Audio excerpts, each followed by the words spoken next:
Okay, it looks more promising. It's doing something. Okay. Have a message that come. Just okay, we are live. Yep. Okay, it looks more promising. It's doing something. Okay, yep, I could hear it. Okay, you want to switch me back to host? Perfect. have a message that come. Just Okay, we are live. Okay.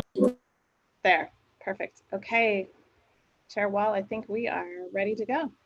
Great, thank you. Good morning, everybody. Welcome. I'm Mary Wall, Chair of the Oregon Fish and Wildlife Commission, and I'll call the August 7th meeting to order. Thank you for being here for another virtual meeting. We really look forward to having these in person again, but in the meantime, we'll have Kristen Wright give you the logistics for this meeting. Great, thank you, Chair Wall. So my name is Kristen Wright. I'm with the National Policy Consensus Center at Portland State University. Our center uses collaborative governance to help people work together to address public issues. Today I'm here to provide technical support to the Commission and the ODF&W staff to be able to hold this meeting virtually through Zoom. I have just a few comments to orient you to the Zoom meeting platform. Only commissioners and presenting or participating staff will be visible on the screen. To help us with communication and meeting management, we ask for commissioners and participating staff to do a few things. First, keep yourself muted to limit background noise. You can locate your mute button at the bottom left-hand corner of your screen. And we ask that you wait until you recognize the chair by the chair before unmuting yourself. Second, please use the digital raise hand feature to signal if you have questions or a comment, and then wait to be recognized by the chair. You can find this feature by clicking on the participants logo at the bottom of your screen, which will open a list of meeting participants to the right. At the bottom of that list of participants will be a raised hand icon. Some of you may need to expand your screen to be able to see that icon. Lastly, we ask that you limit the use of the chat feature. It is available to participants and commissioners, but as it can be distracting for meeting participants, we just ask that you limit your use of chat in the meeting. Also, please understand that the chat will be saved as part of the public record. Non-participating attendees or observers are not visible on the screen. Some of these observing attendees may be asked to participate in the meeting, and at that time, I will switch your role from an observer to a participant in Zoom. When I do that, there will be a small blip on your screen, and then you will be able to unmute yourself and start your video. You can find the unmute and start video functions at the bottom left-hand corner of your screen once you're in the meeting. When your participation is complete, you will be moved back to an observing attendee. Lastly, if there are any technical issues, our contingency plan is that I will end the meeting and restart it. So you will need to log back in using the same Zoom link you used to enter this meeting this morning. Also, in the event of an inappropriate disruption or Zoom bombing, as it's come to be called, I will first try to remove the person from the meeting before rebooting. So with that, we're very pleased to have you with us today, and I will hand it back to Chair Wall. Thank you, Kristen. Again, I'm Mary Wall, Chair of the Oregon Fish and Wildlife Commission, and I'd like the other commissioners to introduce themselves. So, Greg. Good morning. I'm Commissioner Greg Woolley. I'm Vice Chair of our commission, and I represent Congressional District 3, which includes the Portland metro area. Thank you. Commissioner Zarnowitz. Yes, good morning. I'm Jill Zarnowitz, and I represent District 1, which is part of the metro area in Yamhill County, Washington County, and that area. Anyway, glad to be here. Thank you. Commissioner Labhart. Good morning, everybody. Mark Labhart. I represent the at-large position of Eastern Oregon, and I live in Sisters. Thank you. Commissioner Hatfield Hyde.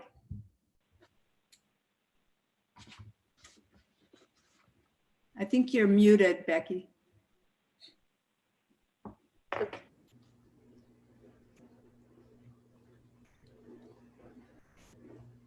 No, I still can't hear you. We'll go to Commissioner Spellbrink while you work on that, Commissioner Hatfield-Hyde. So Commissioner Spellbrink. Bob Spellbrink, representing District 5 and Siletz, Oregon. So Thank you. Commissioner Hatfield-Hyde.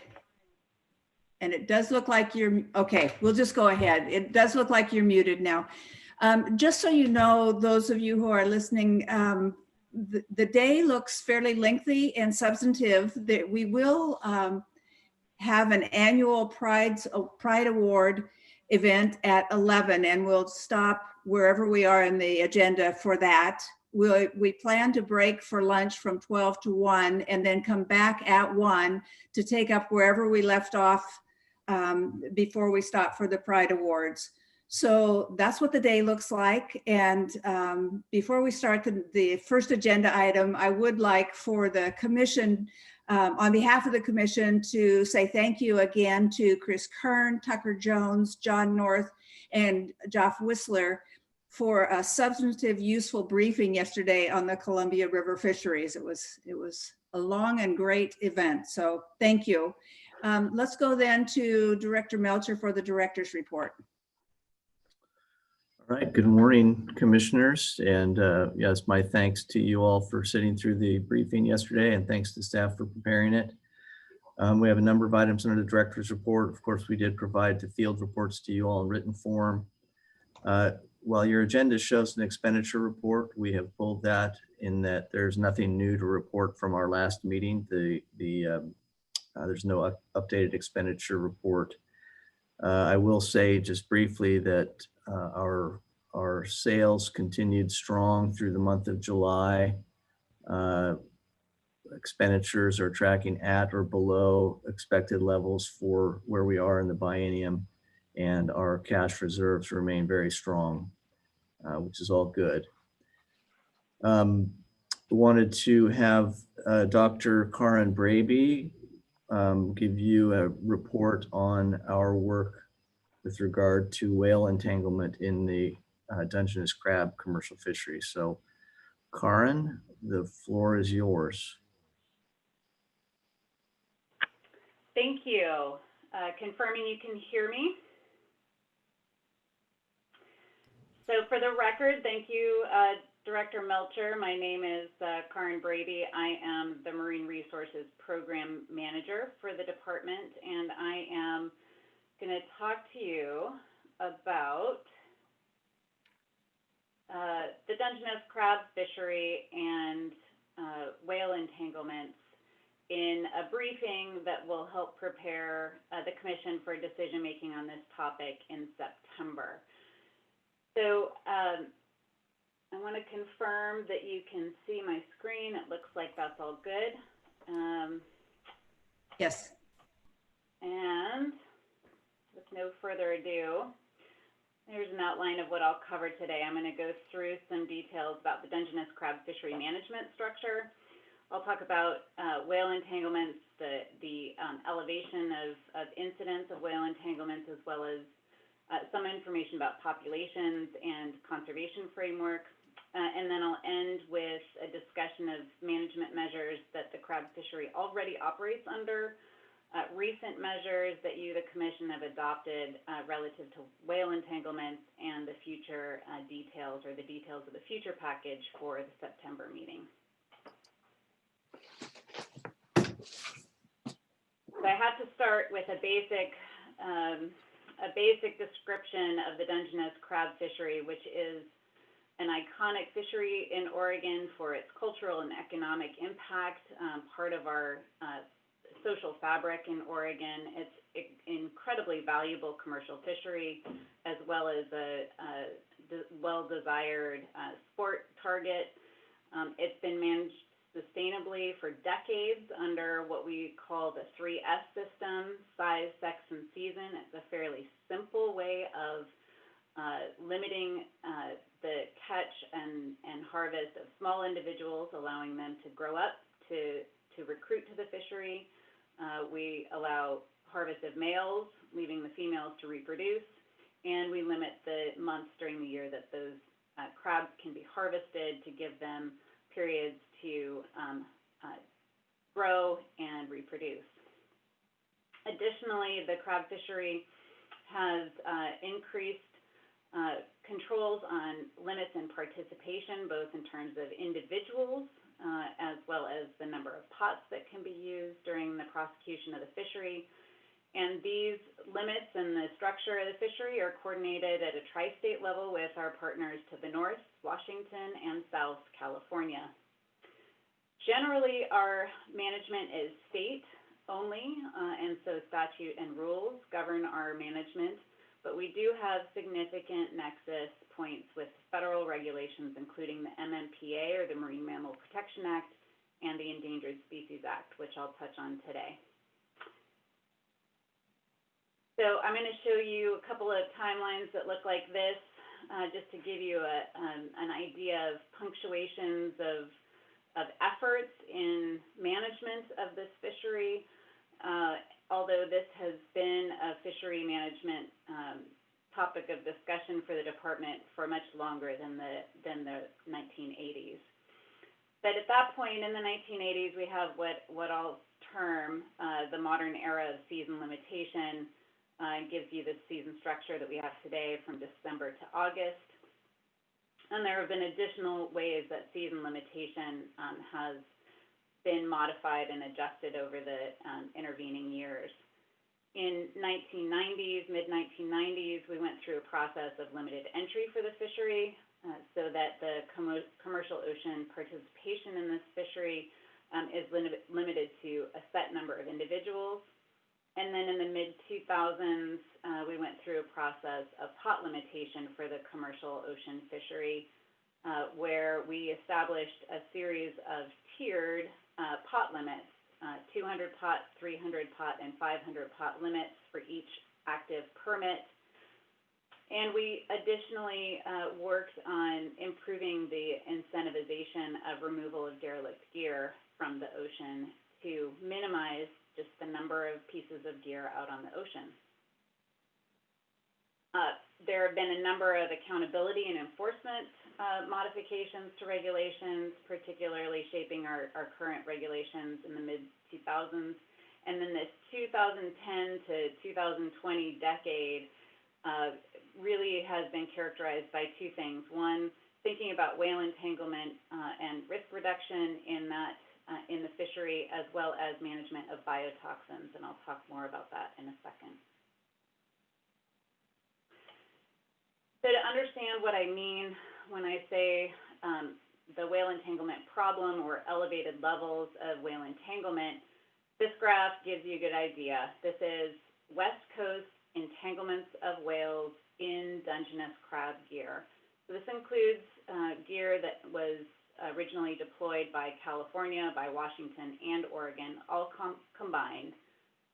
Because entanglements are relatively rare events, looking at a broad regional view of the patterns is important to give us the best strategy on what's causing the problem and how to address it.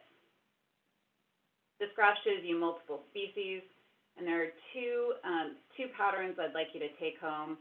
One is that entanglements became elevated starting in 2015 and remained so through 2019. The asterisk by this year's date indicates we're only halfway through the year, and we don't really know what the ultimate level of entanglements will be for this year. So we have elevated levels. The second pattern is that the dark blue bars represent entanglements entanglements of humpback whales.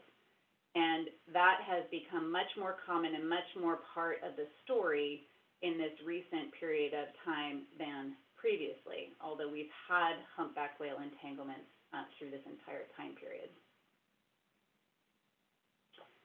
Looking just at Oregon, I want you to look at a couple of things from this graph. First, the number of entanglements involving confirmed Oregon Dungeness crab gear are significantly smaller than the pattern that I showed you. So the scale here, the y-axis scale, goes from 0 to 3. But what this graph shows you is that we've had 1 or 2 whale entanglements each of the years where we've had a positive or had an entanglement. So order of magnitude less than the West Coast entanglement pattern, but still the same general trend that they're more frequent in the last 6 years, and humpback whales comprise the bulk of the species that have been entangled in Oregon gear. Additionally, I'll tell you, this information isn't shown, but observations of Oregon gear have occurred as far away as Mexico and Washington, as well as here in Oregon and California. So these whales get entangled and can travel great distances before they're observed and reported. The next question really is, why are we seeing this elevated level of whale entanglement? And while researchers are still putting that story together, I think the smoking gun, so to speak, is really a cascade of changing ocean conditions that has occurred since 2014 that was really initiated by what we termed at the time the blob. We now formally refer to it as the marine heat wave of 2014 and 15, which led to a series of cascading conditions in the ecosystem, including changes in prey distribution, predator distribution, foraging locations, and forage locations. We also saw unprecedented levels of production of biotoxins through harmful algal blooms. And as a result, we have seen changes in how this particular fishery, as well as other fisheries, operate, where they're fishing, where they're successful fishing. Underlying that, we also are enjoying a slow but steady increase in the population of humpback whales. And additionally, the public is becoming more aware of an entanglement concern, and they have better tools to report any observations of entanglements. So all told, we're getting better at identifying this problem. We're more sensitive to it being a problem, and we are seeing changes in whale behavior and fishery behavior that increase the overlap of humpbacks and gear. So our response as a department is multi-pronged. We are involved in research and monitoring, education and awareness. Clearly, state regulations, which is what I'm here to talk to you about today, as well as federal compliance and authorization of the incidental and negligible take that we currently have in this fishery. Overall, the goal is to achieve an outcome, a management outcome, where we can have an economically viable commercial fishery, we have healthy whale population, and that those can coexist. So that is our vision moving forward. In order to achieve that vision, I wanted to spend a moment describing a few characteristics about humpback whales. They are globally distributed. This map shows you populations that have been identified under the Endangered Species Act. The color of the bubbles indicates whether that population, that breeding population, is endangered, threatened, or delisted. And the red, yellow, and blue are the breeding populations. They're winter distributions in low latitudes. Summertime, these whales migrate to productive foraging grounds, including off the coast of Oregon, and are defined by, and actually go into different places. So you can have mixing of these population segments in various feeding cohorts across the ocean basins.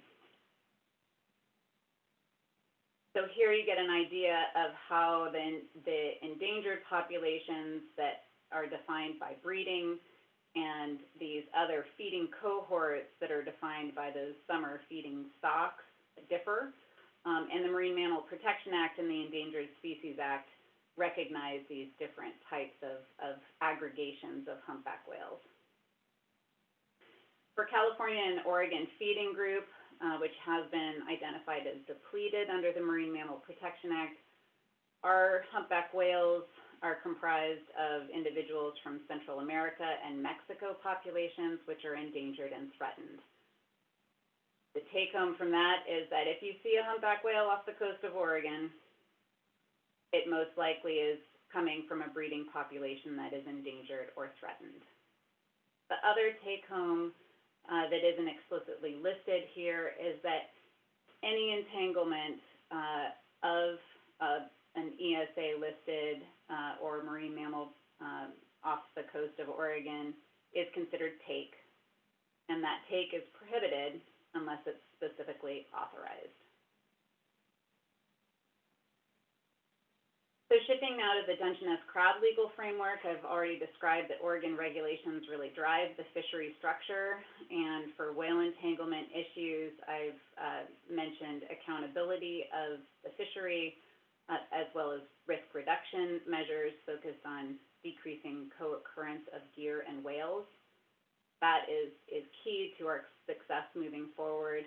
But we've been talking with our partners in California and Washington about our risk reduction measures and aligning those where we can.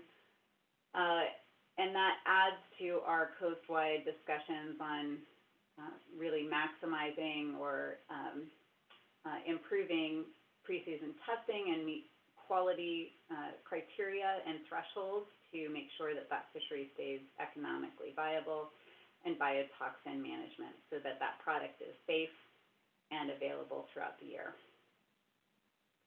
The newest entrance to this legal framework now with the whale entanglement concern elevated level is really the federal law nexus.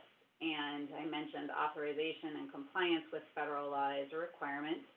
And the tool that we use to achieve compliance when we have incidental take of mammals or of endangered species, including mammals, is to develop a conservation plan describing our approach, how we're mitigating those impacts, and those are considered by the regulatory agency, in this case, NOAA or NIMS, for incidental take authorization.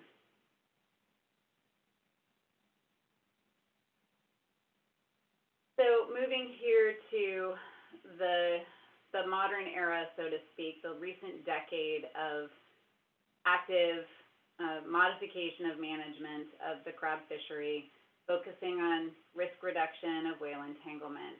I mentioned earlier that research and monitoring really started off this decade. We've spent a good amount of time raising awareness within the fleet and understanding ourselves the problems and strategies moving forward.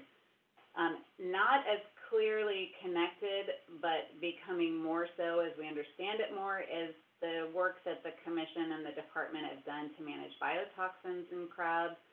And I'll just put a placeholder here that our biotoxin management strategy has helped us open the season earlier and maintain that season's activity during the season without in-season closures when we have problems with biotoxins. Instead, we have been able to establish rules that allow for evisceration of crab products, keep that fishery active, and as you'll see in a moment, this fishery activity goes through an attrition trend over the course of the season, pulling gear out steadily as the season progresses. So this biotoxin management actually has a positive impact on our mitigation work on whale entanglement. So now we're at this very specifically targeted whale entanglement phase. We're working on accountability, which you adopted rules last September. We're recommending additional rules this coming September. And all of this will be packaged into our conservation plan, which describes our approach and is considered for an incidental take permit.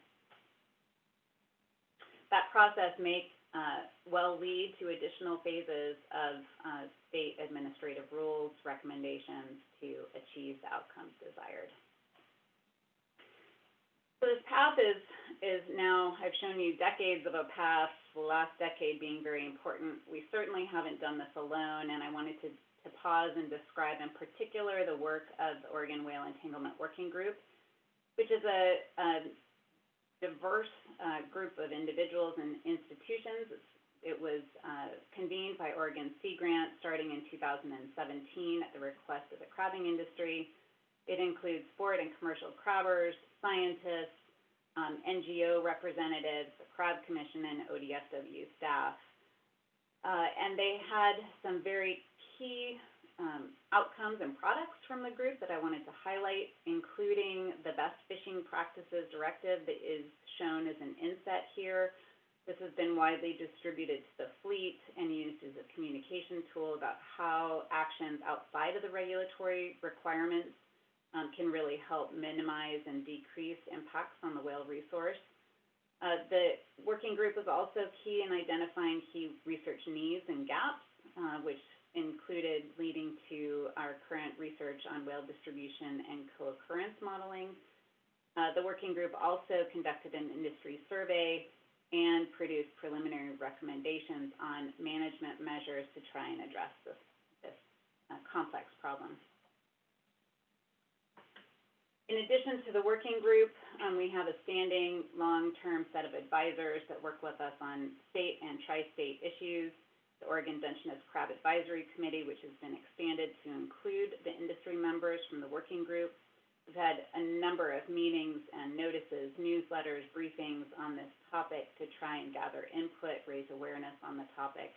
And this has not been restricted to Oregon, but in fact has expanded across the West Coast. So to go back to last September and remind you of the rationale behind accountability, this graph inset here shows that of the fishery entanglements that have occurred and been confirmed on the West Coast, over half of them cannot be attributed to a fishery. So even though they're identified as fishery gear entanglements because of the general nature of the materials, we can't attribute it to a particular action, fishery sector, and so on, which makes it really difficult to develop strategies on how to reduce that part of the problem. The part that we're focused on today is the pot and trap portion of this graph. About a third of entanglements can be attributed to fixed gear, pots and traps, the bulk of which are from the Dungeness crab fishery. So gear marking to identify fixed gear entanglements in particular in the future has been central to this phase 1 fishery accountability set of regulations. Moving to the decisions you'll make this September, we're focused on reducing risk. And part of our work here is to really identify space and time overlap of whales and the fishery so that we can try and minimize that, decrease that as much as possible.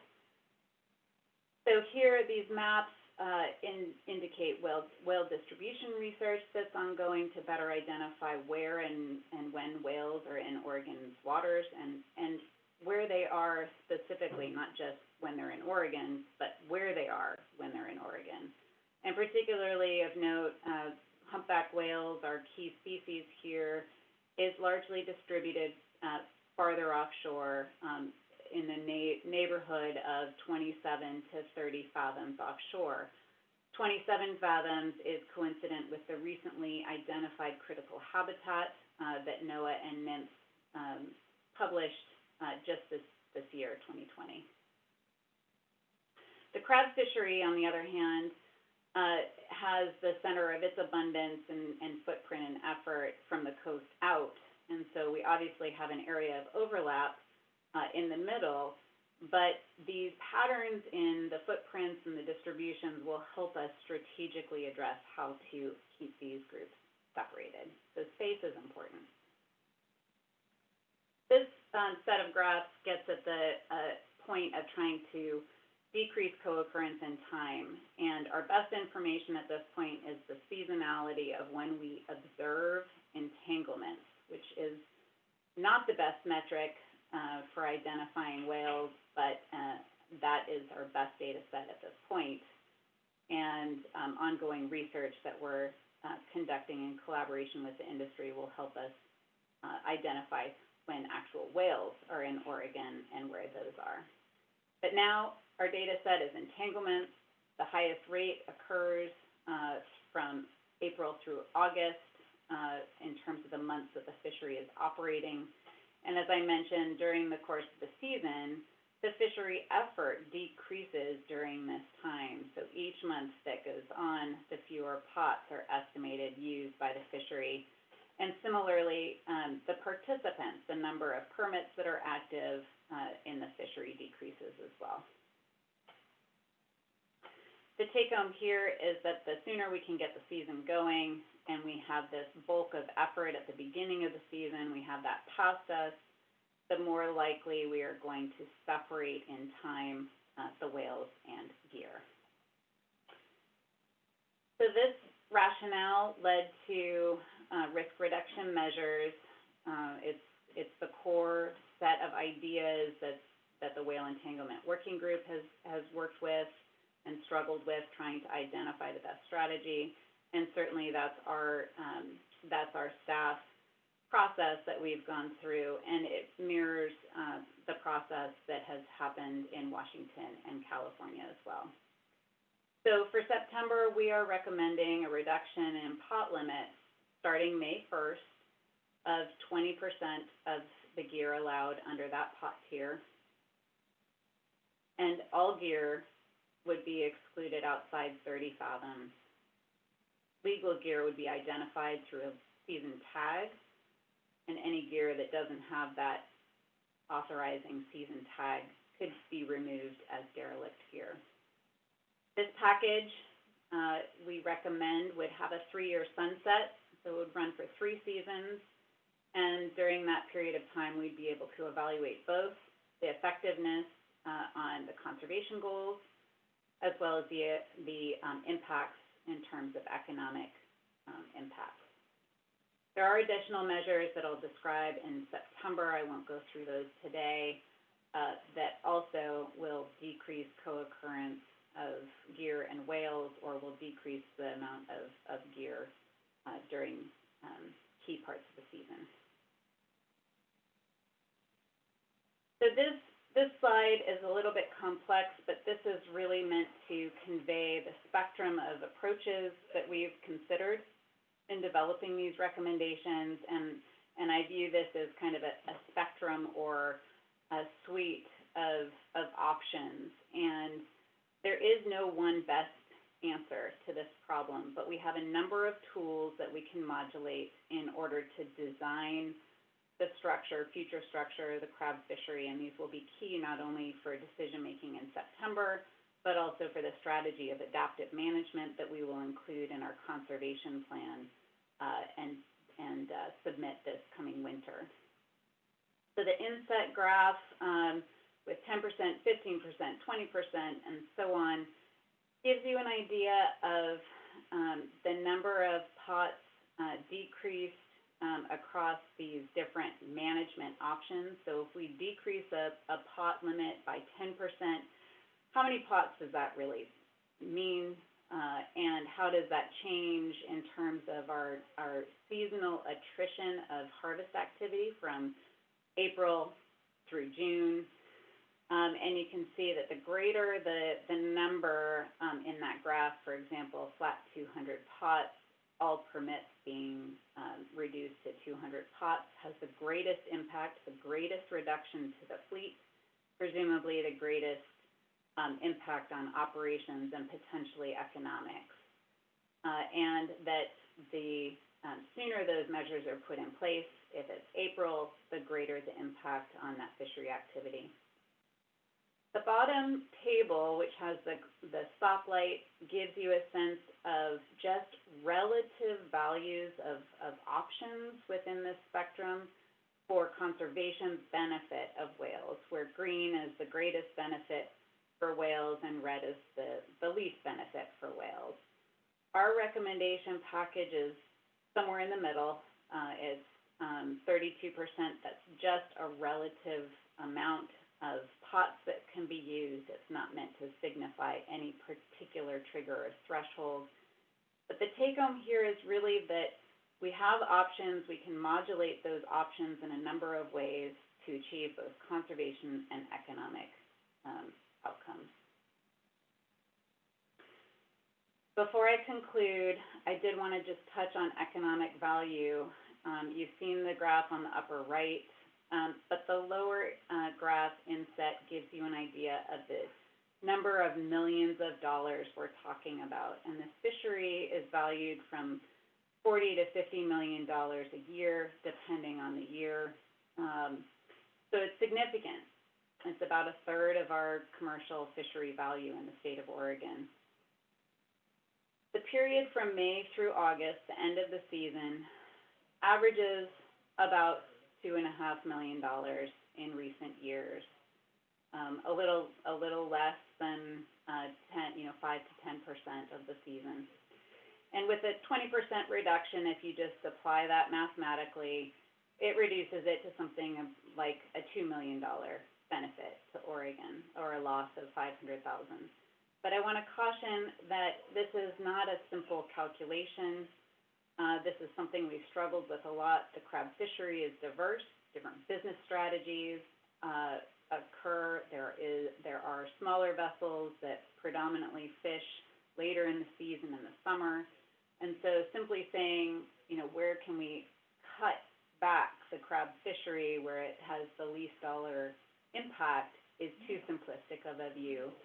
And so we are looking at this problem, trying to appreciate the variety of business plans and allow harvest access across the board to the degree we can while still meeting conservation objectives. So the next steps, in addition to your decision-making this September, are additional public meetings in October, where we'll focus on triggers and thresholds and adaptive strategy for this set of regulations for the conservation plan that we intend to submit in the winter of 2021. And then continuing to participate with the crab industry on research, fishery improvements, and additional management measures as needed. So with that, I am happy to take questions and appreciate your time this morning.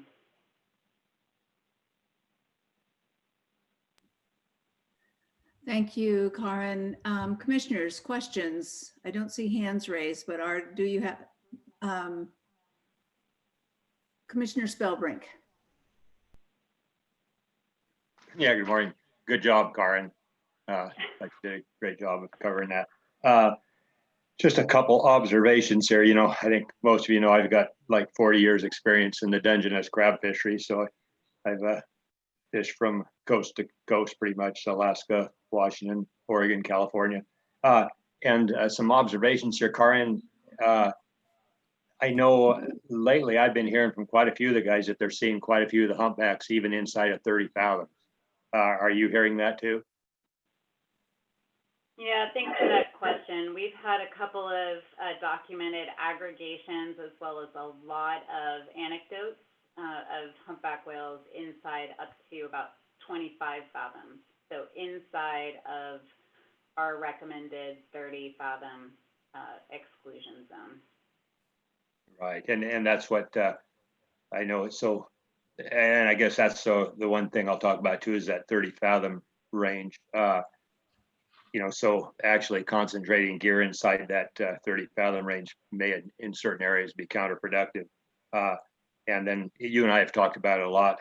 We've had many conversations over this, and from Newport north as far as Tillamook Bay, probably even Cape Falcon, I was looking at the chart the other day, and I'd say like over half of the productive crab grounds are outside 30 fathoms.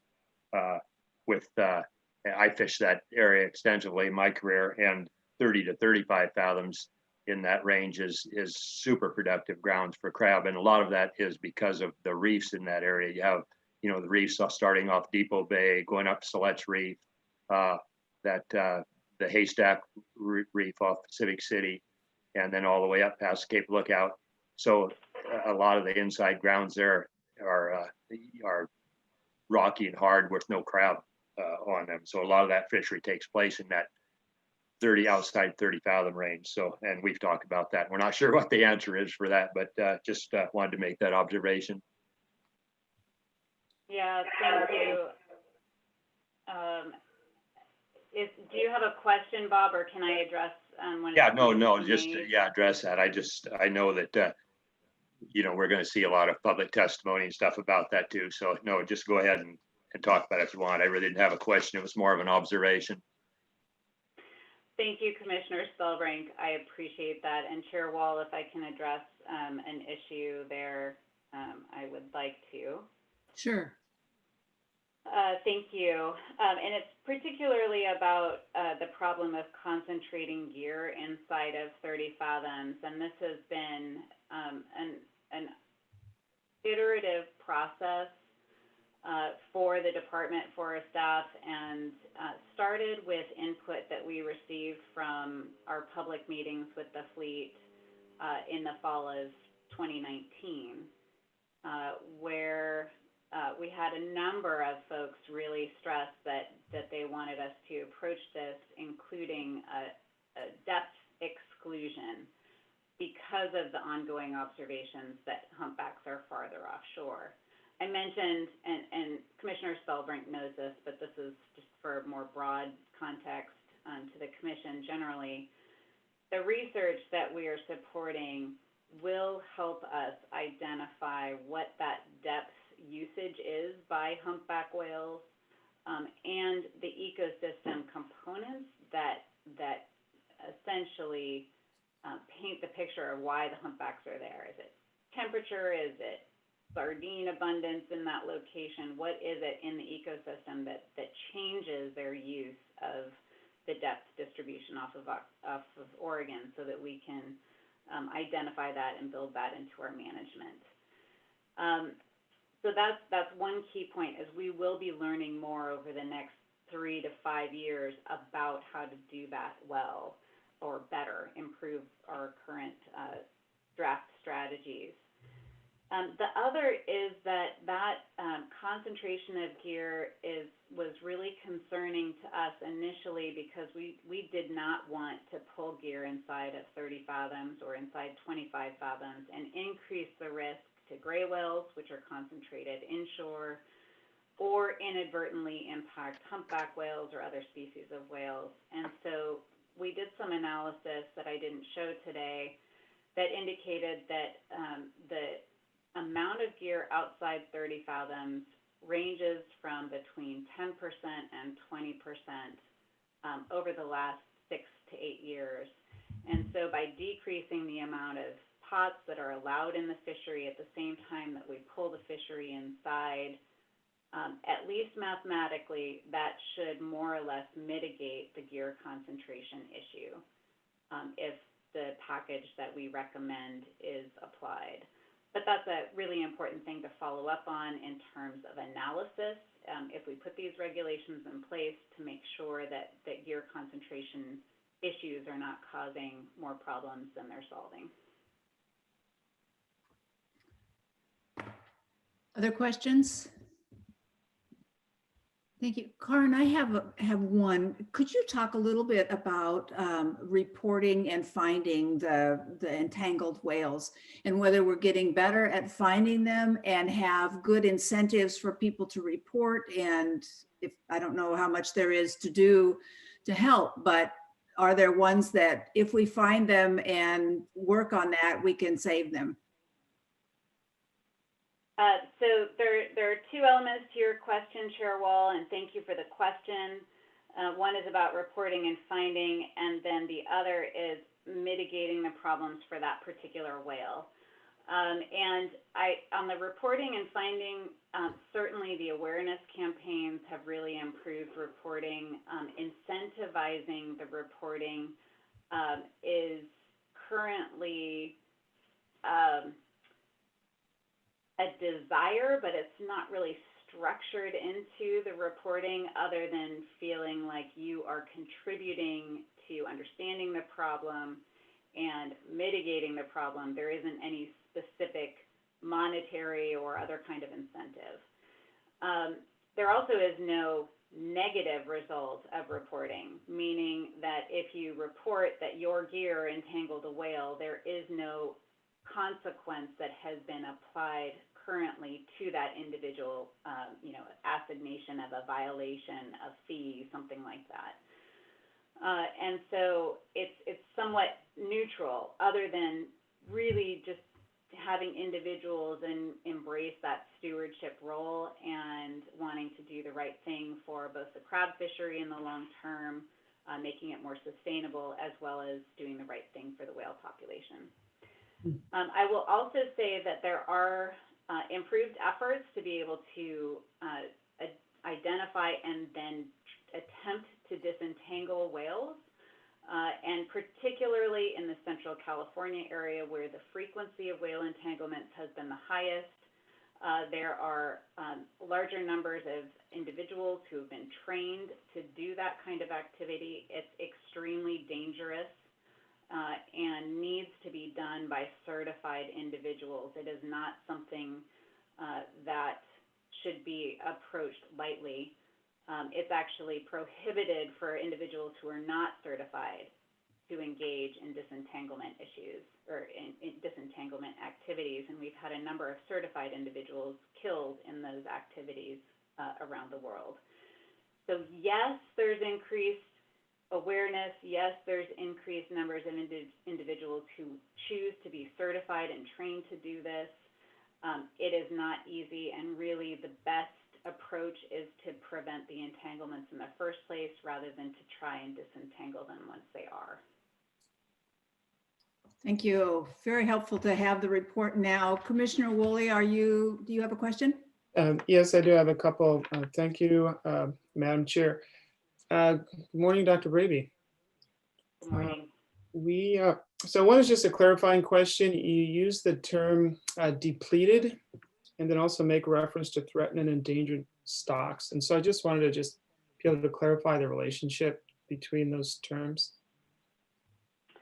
Thank you. Yes, they are terms that mean specific things. Depleted is the term used by the Marine Mammal Protection Act to identify populations or stocks that are at a lower level than expected, whereas threatened and endangered are terms that are used under the Endangered Species Act and are based on those breeding populations and the population status of those breeding populations.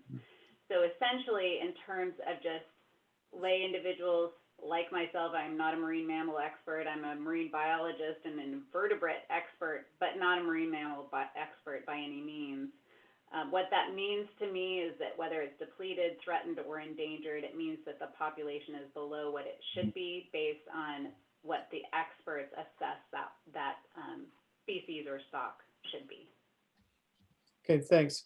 Another question, you had the pie graph there that showed that 50% of entanglements can't be attributed to a fishery.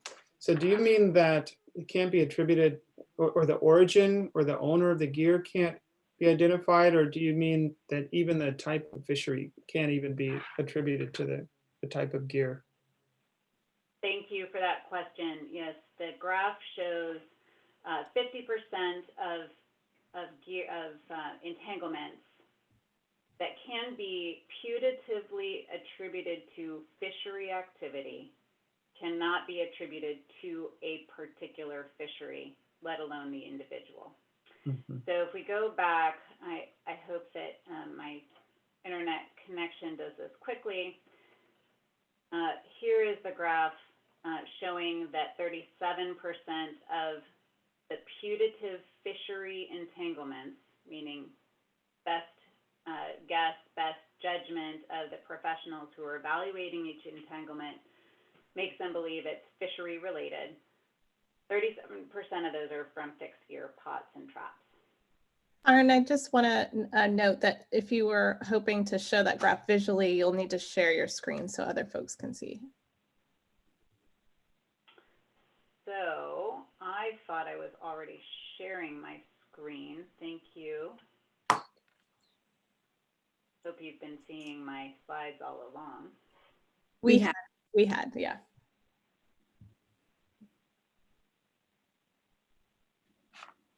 You'll just need to click share screen at the bottom of your Zoom window. There you go. Perfect. So here is that graph, and just shows that 50%.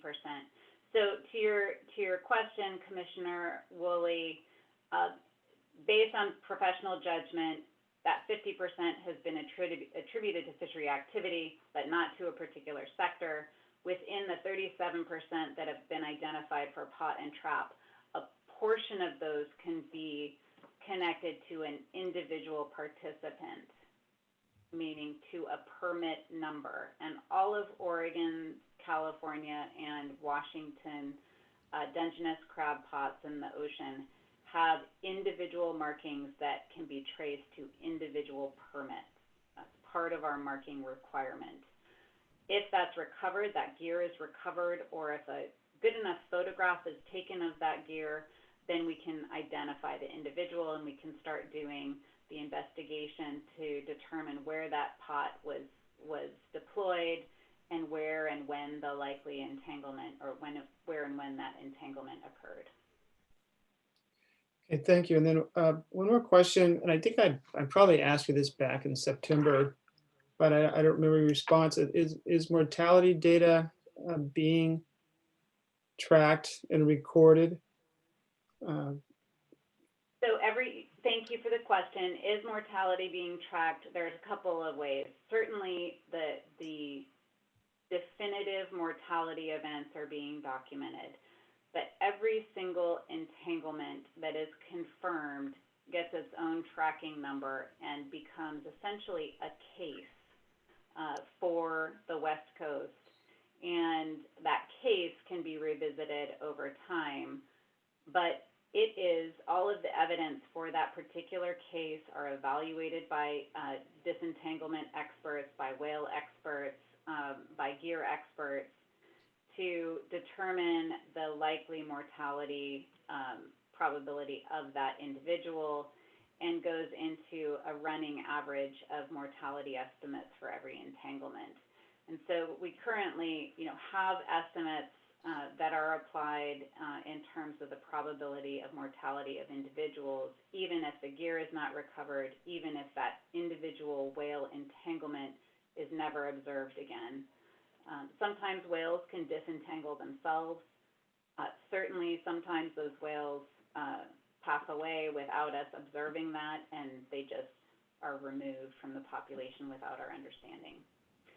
So the answer is yes, that's all tracked, evaluated, quantified to the best of our ability, and that analysis work is done by our NIMS partners.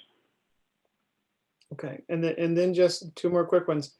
So you mentioned that there are no consequences for these incidental entanglements, and I'm wondering if any sort of consequences are being discussed, under discussion. And then secondly, are any other marine mammals that can get entangled, like dolphins and porpoises? Are they being tracked and observed as well? Maybe outside of this particular tri-state group, I don't know, but they can get caught up in these too. So, but they're not being mentioned. So, thank you for those questions. So the consequences to individuals have not. What I mentioned earlier was consequences to individuals. For example, if I deploy a pot that is identified in a whale entanglement that's tracked back to me, there is no established set of fees or particular consequences for that individual as of yet. It's still prohibited under the Marine Mammal Protection Act and the Endangered Species Act. As a fishery, the reason that we're going through these deliberations right now is that we feel both management responsibility for the whale resource, for the crab resource, and the fishery as a whole is vulnerable to the fact that we are operating with these incidental takes that have not been authorized. And so the consequences are certainly there. They're just not being manifested at an individual level at the moment that would inhibit an individual from reporting an observation. And so I want to be clear that we have a problem. We have a problem as a community trying to manage this fishery and trying to manage conservation of whales. But in terms of reporting accountability and incentives or disincentives to report an entanglement, that hasn't become part of the story except in an indirect way at this point. The other species involved in entanglements certainly are there in the first slide showing. Let me try and get back there.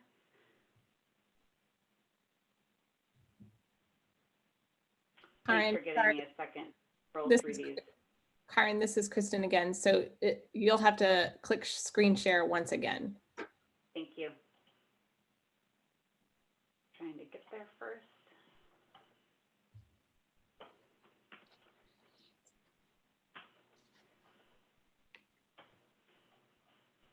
Almost there. You have a full agenda. Trying to answer quickly. So hopefully you can see here, gray whales, humpback whales, blue whales, killer whales, and unidentified whales. So the bulk of these entanglements are gray whales and humpback whales. A few blue whales, which are also listed, killer whales that are also protected, and then just general whale entanglements. So it is affecting other species, but unlike other marine mammal take in other fisheries, it's a fairly narrow set of species, likely related to the very limited way that these species are getting entangled in fixed gear, single line pot fisheries versus some kind of net fishery that is more broadly potentially impactful to whales.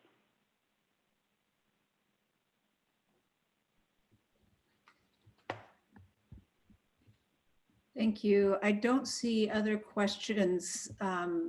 So thank you for that. And we look forward to seeing you in September. Thank you very much for your time. Appreciate it. We will next go to Commissioner Woolley to give the commission an update on his work leading the formation of work groups for beaver management and trap check frequency. And also we'll talk just a bit about the sideboards and what I mean by that is what's not part of the consideration for those committees. So Commissioner Woolley. Okay, thank you, Chair Wall, and I'll go through this pretty quickly. So the purpose of the update is just for us to move forward as a commission to have a shared understanding of how we're proceeding, and also for the public to also track how we're doing on this, which is what we promised in our last meeting. So Chair Wall and I met with Doug Cottom and Derek Broman to develop a strategy for developing these committees. And there are three main areas that we discussed. The first one is what organizations will be included in the committees. Oops. Chair Wall, you okay?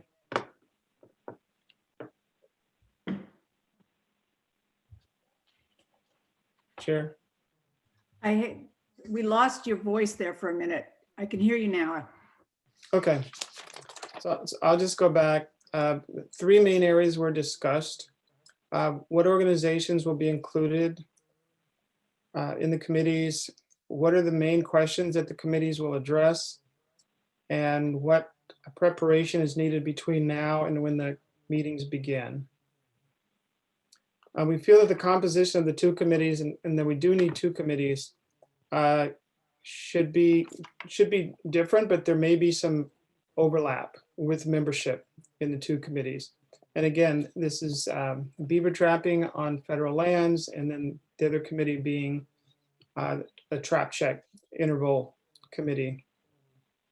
The committees will be regarded as subsets or subcommittees of the existing beaver management group and trap check groups, but they'll be much more streamlined because we have very specific goals and we have timelines.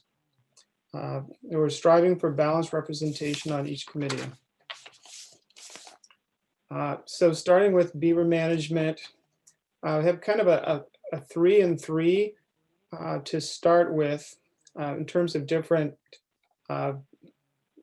perspectives on this issue, and then some additional committee members. So when I say 3 and 3, I mean, so initially say the Oregon Hunters Association, Oregon Trappers Association, and the Farm Bureau, and then a pick of 3 from what I believe is now called the Oregon Wildlife Coalition. So there are a number of organizations there: Oregon Wild, Defenders of Wildlife, Center for Biological Diversity, Humane Society of the United States, Portland Audubon, or another Audubon group.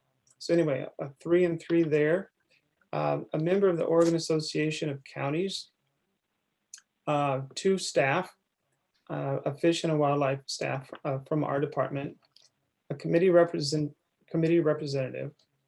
and 1 or 2 academic researchers.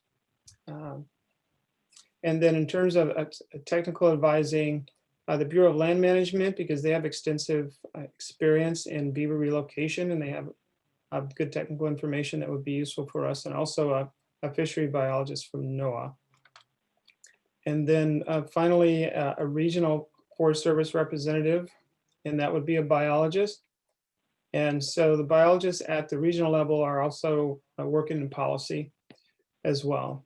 We had talked about trying to have a tribal representative, but that is problematic because of just the jurisdictional issues between the different tribal groups.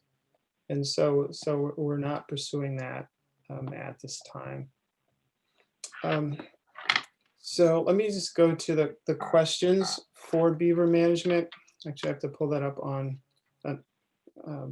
my laptop, so hold on, please.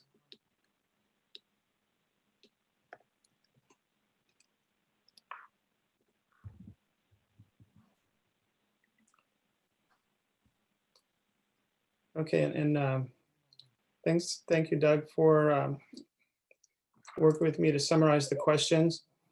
So as you recall, initially, all of our commissioners submitted some key questions that they had in mind that they feel that the committee should address.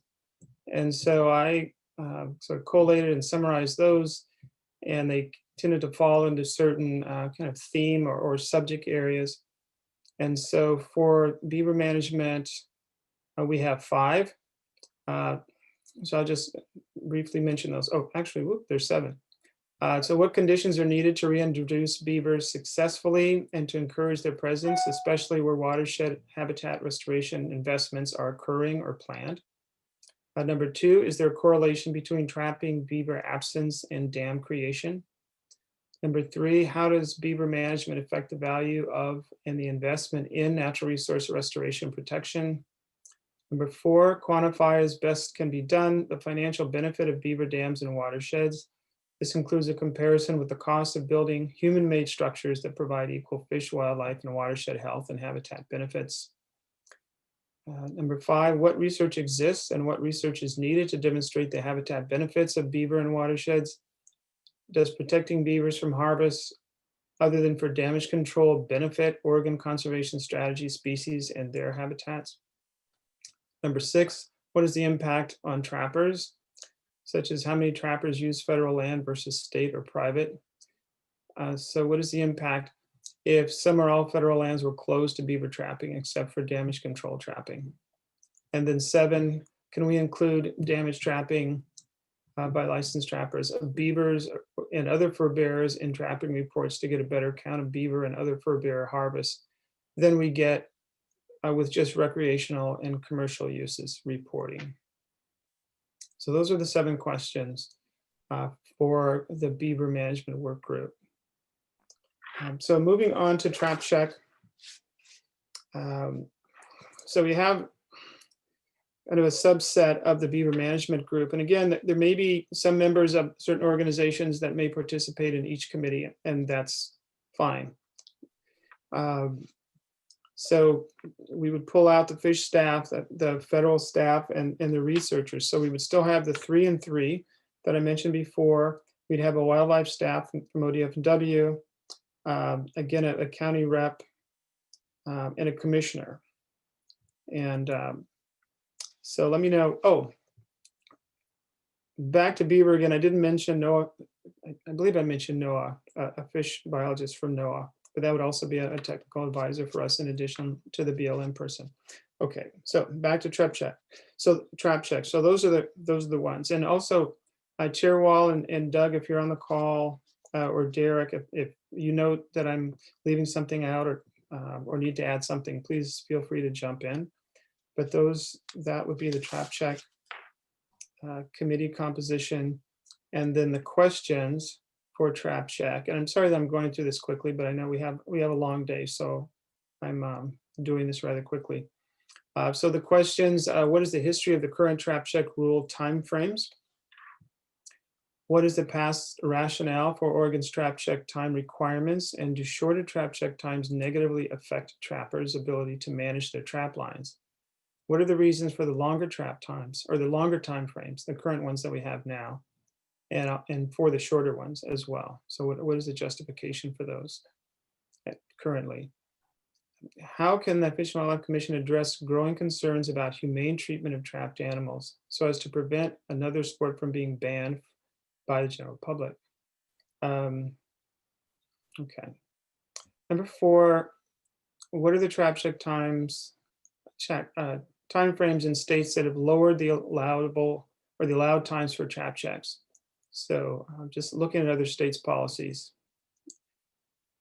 Have the different trap check times in other states provided a positive or negative outcome compared to Oregon's? And then finally, does changing to a 24-hour or daily trap check time negatively impact purveyor harvest management? Are there other feasible ways to gather data that's currently coming from trappers? So those are the questions that we boiled down for the trap check group. And finally, I just wanted to mention the process and the timeline. We've decided that we will need a facilitator, and Derek has already reviewed our department's list and narrowed down to, I believe, 2 or 3 that we can talk to and select from. A good facilitator does need to do some pre-work, and of course, which affects our timeline. So I'll ask them what that is, what that will entail, and how much time it will take. They need to develop as strong understanding as possible of our organization and the issues at hand, as strong as they can before beginning our first meeting. They're not going to be, obviously not natural resource professionals, but they should be able to get a good understanding of our issues as much as possible before they begin the process. So because they need some time to ramp up, it's likely that our committee will probably not wrap up until after the first of the year. We had a rather ambitious timeline we had talked about initially, and then with further discussion, we realized that the facilitators do need some time to understand what we're doing before they get started. We're still looking at roughly 2 months for the trap check committee. 2 months for trap check committee, which would be 4 biweekly meetings, and then 3 months for the beaver trapping group, which would be 6 biweekly meetings. And the start date would be to determine, depending on the readiness of the facilitator. And then we would provide monthly updates to the commission. So again, I know I ran through that kind of quickly. I wanted to see if there were questions or comments from the commission about that. And again, Chair Wall and Doug or Derek, feel free to jump in if you had anything to add or to modify with the overview that I provided. So thank you. Thank you for that, Commissioner Woolley. I think you were originally planning to also mention sideboards in terms of what the committees won't get into. And would you like to go through a couple of those?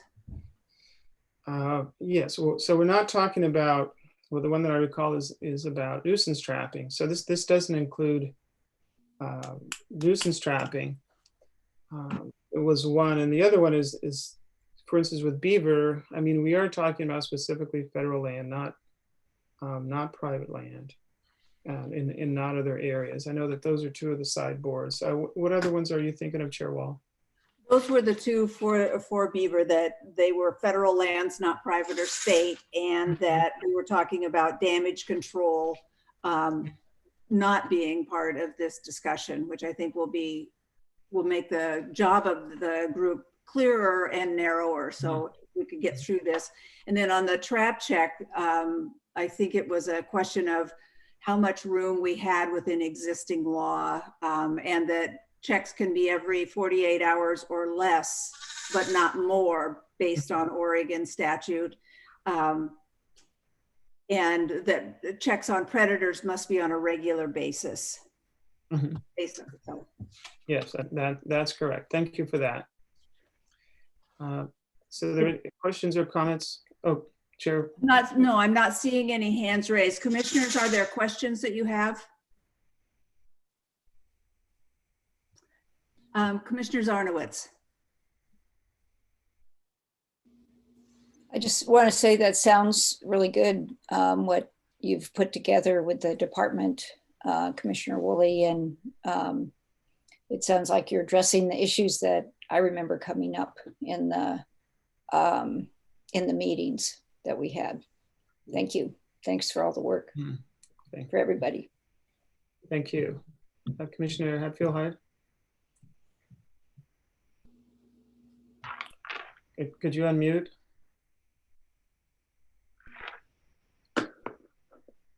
If you can hear me or not, but I just also want to say thank you for the good work, and I'm really looking forward to seeing how this process rolls out.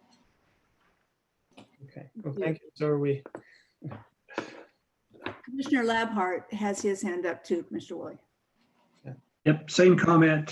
Thanks for the work. Thanks for working with staff. I know you had a lot of questions that were submitted, and narrowing those down to the vital few. Appreciate it, and I appreciate hearing that we're going to have monthly updates on the work of the group. So thank you.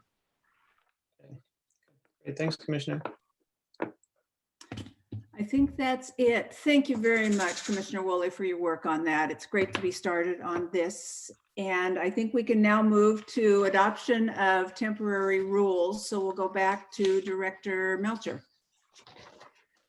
Thank you, Chair Wall and Commissioners. Yes, on your final agenda, you should have a list of a baker's dozen, 12+1 temporary rules that need your ratification, and we're standing by to answer any questions you may have about them. And if I can't answer the questions, we'll bring the appropriate staff into the room.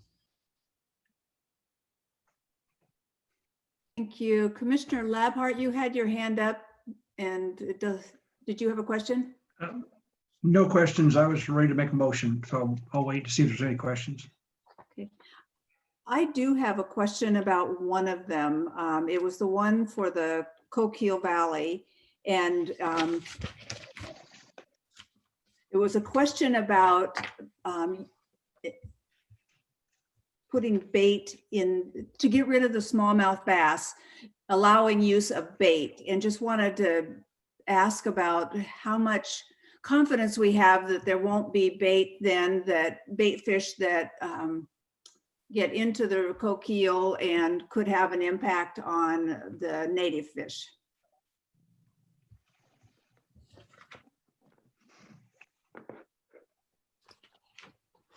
I may need to phone a friend on that, but I believe it does not permit the use of live bait. I could be wrong about that. So I'm going to look at the participant list here. I believe Bruce McIntosh is probably sitting in the waiting room, and or Chris Kern that could talk more specifically about that. Bruce McIntosh has been brought into the meeting. Very good. Dr. McIntosh, what do you have to say about that rule? Good morning, Director Melcher, Chair Wall, rest of the commission. No live bait is allowed. Oh, okay. That's great. I thought we were going to. That answers my question. And that was easy. Thank you. You bet. Then we could go back to Commissioner Labhart, who seems ready to make a motion. So, Madam Chair, I move to ratify the 13 temporary rules set forth in today's agenda.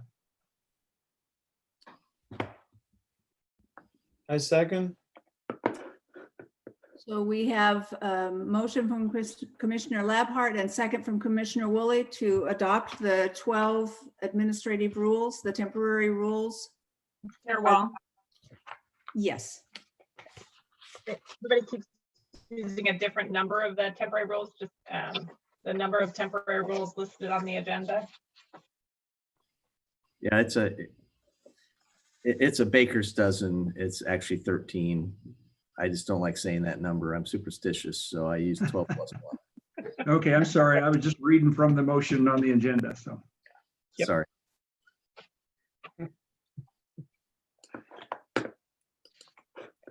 As long as the record reflects that it's, the 13 on the agenda and all the temporary rules, Chair Wall, you can proceed.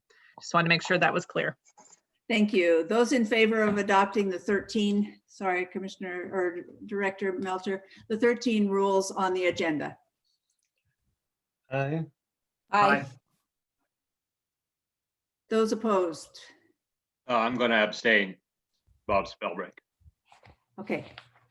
Then we have 5 in favor and 1 abstention. And so the motion passes. Let's move to the minutes, if we can, which is Exhibit A. Director Melcher. Yes, so Chair Wall, we're now into the actual agenda items. You do have the minutes from the July meeting, and those are in need of your approval.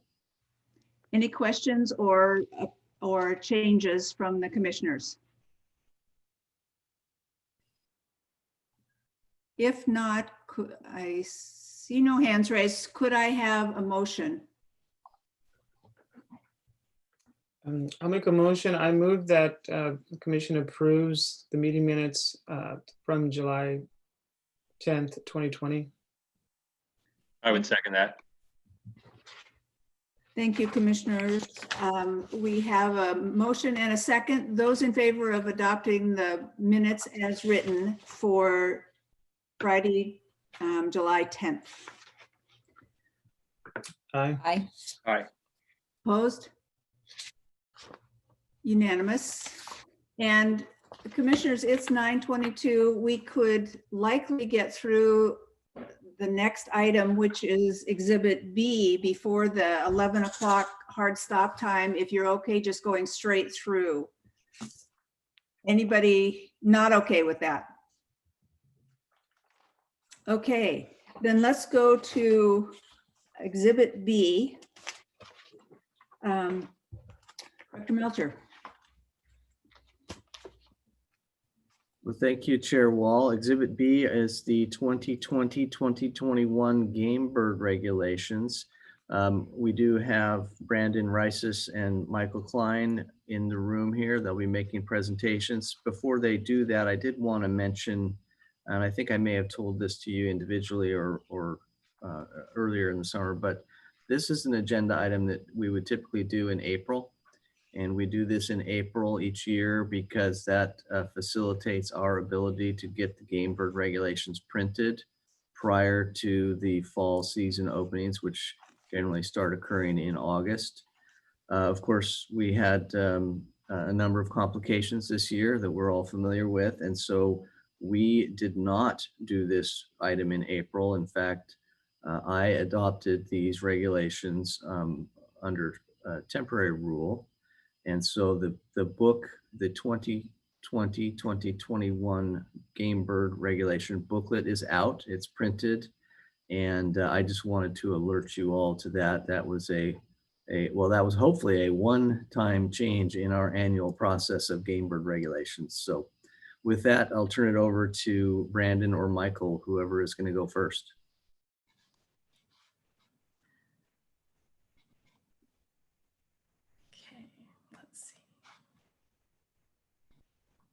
All right, I'm sharing my screen here.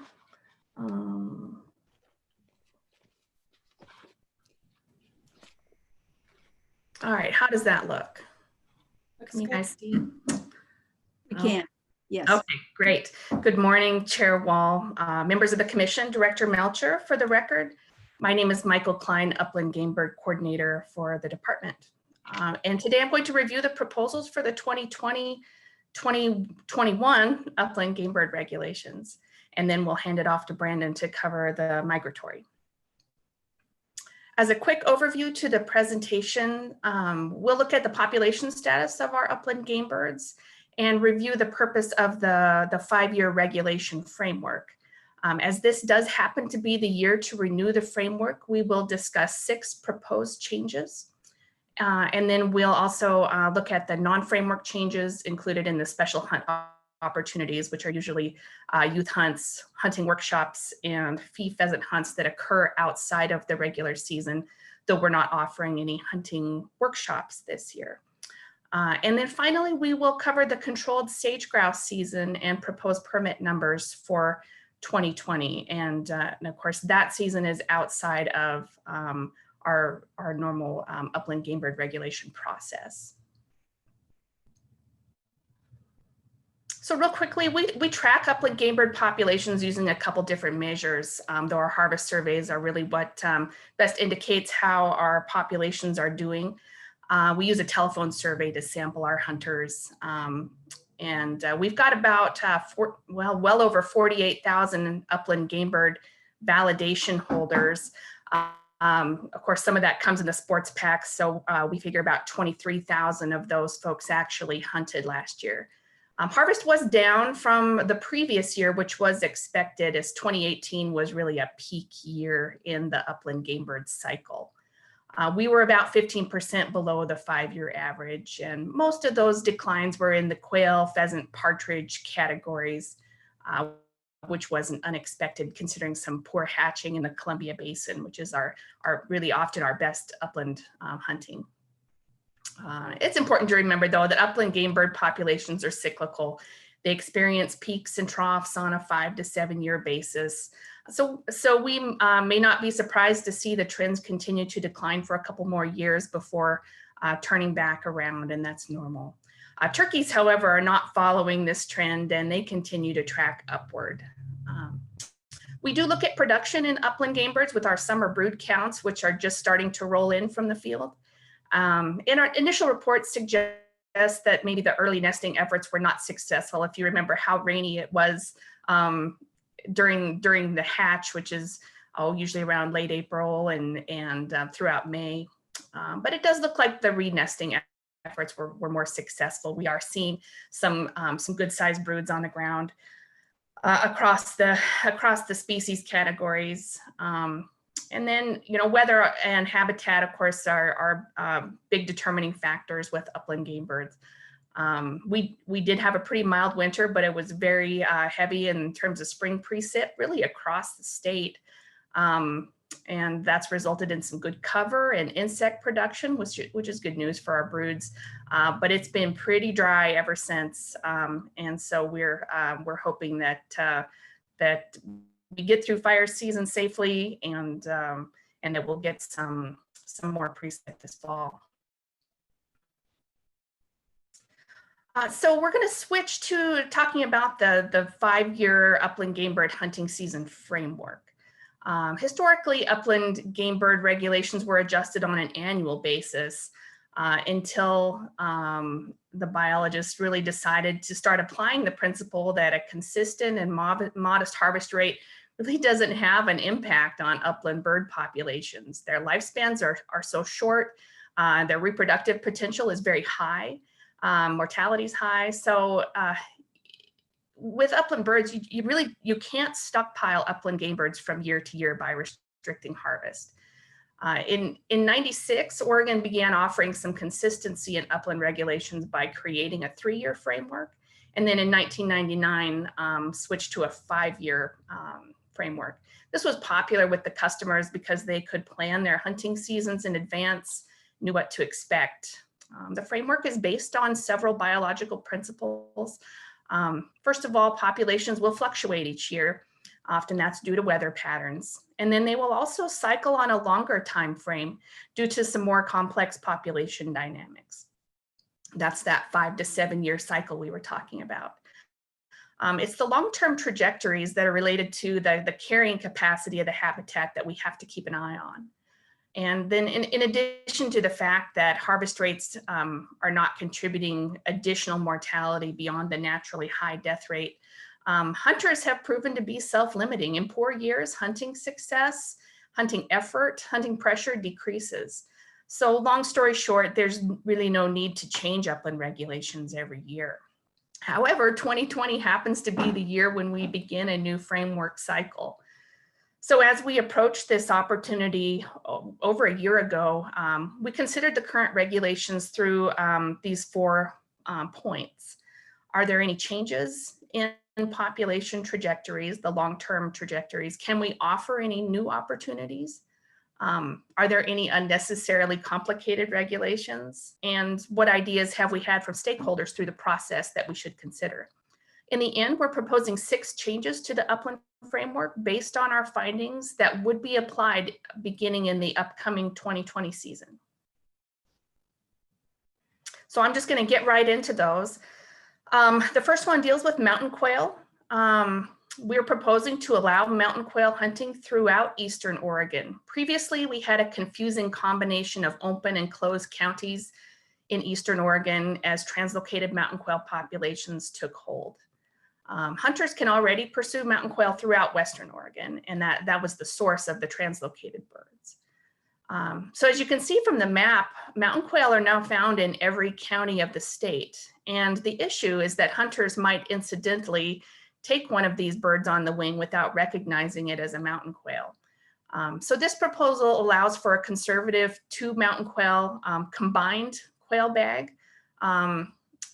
So it'd be a combined quail bag of 10 birds with 2 mountain quail allowed within that bag in Eastern Oregon.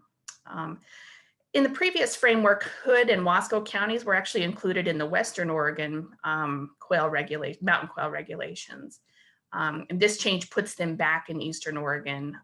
The result of that is that it does reduce the mountain quail bag limit in those 2 counties from 10 to 2. But we didn't have any public comment or concern with this change. The biologists felt like that was probably a reasonable switch for those counties. They don't see that kind of harvest anyway. And so folks were supportive of that proposal. The second proposal is a calendar shift regarding the Eastern Oregon upland opener. And this would change the opener from the Saturday closest to October 8th to the second Saturday in October. It's a small change and that wouldn't really have any impact with calendar shifts until 2023. The reason for this change is that we're expecting a proposal from Big Game to shift the Eastern Oregon controlled buck deer opener to the first Saturday in October. So that would keep the buck deer opener in Eastern Oregon out of September. If you remember that there were some pretty early hunts last year. So if this change is approved, what we don't want is chucker hunters and deer hunters who've waited years for their tag to be in competition. So normally we would open upland birds 1 week after the controlled buck deer. The impact is that upland hunters could lose up to a week of their season from the previous model as seen in the 2023 calendar. But upland seasons are long. They run through, with pheasants, they run through the end of December. With most everything else, they run through the end of January. There are some impacts with this decision to waterfowl opening dates, because we do try to open east side waterfowl and upland on the same date. And normally Western Oregon there's a 1 week split in the opener. So there may be some impacts to waterfowl openers as we get into this. But weighing the pros and cons, we do recommend that that Eastern Oregon upland bird seasons open a week after controlled buck deer per the proposed rule. And then next we have several proposals specific to fall turkey season. some related to regulation simplification and taking advantage of our abundant turkey populations. First, we're proposing to extend fall turkey season an additional month until January 31st. January is a month where private landowners experience quite a bit of turkey damage, and this change allows hunters to be used as a tool to address those situations. Otherwise, managers have to create an emergency hunt or issue kill permits to the landowner. The second proposal is to remove the cap on total tags for fall hunts. So I'll refer you to the graph here. In Western Oregon, if you look at the blue line on the graph, that's the number of tags that are available in the fall. So that's what we call a limited hunt. So limited tags. And we found that the tag cap was really unnecessary because the yellow line actually shows how many tags were issued. And so the cap is just really not necessary. We're not selling that many tags. Harvest really hasn't changed at all, no matter how many tags we offer. And then in Eastern Oregon, let's see, did that change the graph? Let's see, let me go back here. It didn't, did it? There it is. In Eastern Oregon, we kind of have the opposite situation where fall turkey tags sell out quickly, but they're used at a low rate. So people want to have them, they don't necessarily use them. So in this graph of Eastern Oregon, you can see that the red harvest line doesn't really change despite the number of tags being issued. So the problem is that when district biologists need to recruit hunters to address a nuisance or damage situation, the hunters couldn't always get tags. And then as a note, beginning on December 1st in Eastern Oregon, turkey hunting is only allowed on private land. So this is really a hunt directed at nuisance and damage. And then finally, regarding turkeys, we're proposing just to standardize east side and west side turkey seasons to begin on the same day. Previously, Western Oregon always started on October 15th. And so this will actually provide a few more hunt days to Western Oregon hunters and simplify the regulations a bit. And then finally, number 6, we're proposing to eliminate the White River controlled fall turkey hunt. The White River unit hosts the most popular spring hunt in the state. And you can see on the table where the arrow is pointing, White River experiences far and away more hunter days than any other unit in the spring. And I think it has to do with proximity to population centers. And it is good. It's great habitat, can be good turkey hunting, but unfortunately, biologists are having to rely on transplanting turkeys into the unit to sustain the flock because of this pressure. So with turkey management, the most effective way to limit your population is to remove breeding hens, which is allowed in the fall, but not in the spring. So for the White River unit, hen harvest, it just doesn't make sense. Therefore, we are proposing to eliminate the fall either sex hunt. This also does simplify regulations by removing the last controlled the last controlled turkey hunt in the books. We have had some feedback from a handful of hunters that like the fall hunt, controlled hunt, because of the lack of crowding. But we do recommend that these hunters seek opportunity in adjacent units that are open to fall turkey hunting, that are experiencing a flock buildup until we can get the White River flocks recovered. So that's it for the framework's changes. So we're going to take a look at how that would affect our upcoming seasons. So here are the proposed regulations for 2020, 2021. No changes proposed for forest grouse, some basic calendar shifts for partridge and pheasant. And at the bottom, you can see based on the proposed framework changes that quail are now a combined bag. And you can harvest no more than 2 mountain quail daily in Eastern Oregon, rather than having county-specific regulations on the east side. And then for turkeys, you've got spring on the top there, no real changes there. And then fall, you can see the change in the opening date for Western Oregon, the extension to January 31st, and the removal of the tag caps for fall turkey season. Okay, moving on to special hunting opportunities. These are opportunities that are not covered by the framework. So these include youth hunts, workshops, fee pheasant hunts. So we have quite a few youth upland game bird hunts again this year, no new hunts. And we have had one cancellation due to COVID-19, the Madras hunt. So this hunt is held on a private hunting preserve that wasn't ready to host a large group. So they decided to punt until next year. The youth hunts will look different this year. We'll have, pared down offerings, specific time slots, no food or large group gatherings, but are intending to go forward at least at some level. There are 2 more youth hunts that take place during the regular season in Ontario, and then there's another one in Klamath that wouldn't require additional approval. The fee pheasant hunt occurs on 4 Western Oregon wildlife areas. These hunts are very popular, particularly with the decline in wild pheasants on the west side. There is one small change regarding the opening date for E.E. Wilson Wildlife Area. They're proposing to move the opener to the day after the youth weekend to take advantage of any extra birds that were left over from that hunt. Typically, E.E. Wilson opens on October 1st. So just a little bit of extra opportunity for a very popular hunt.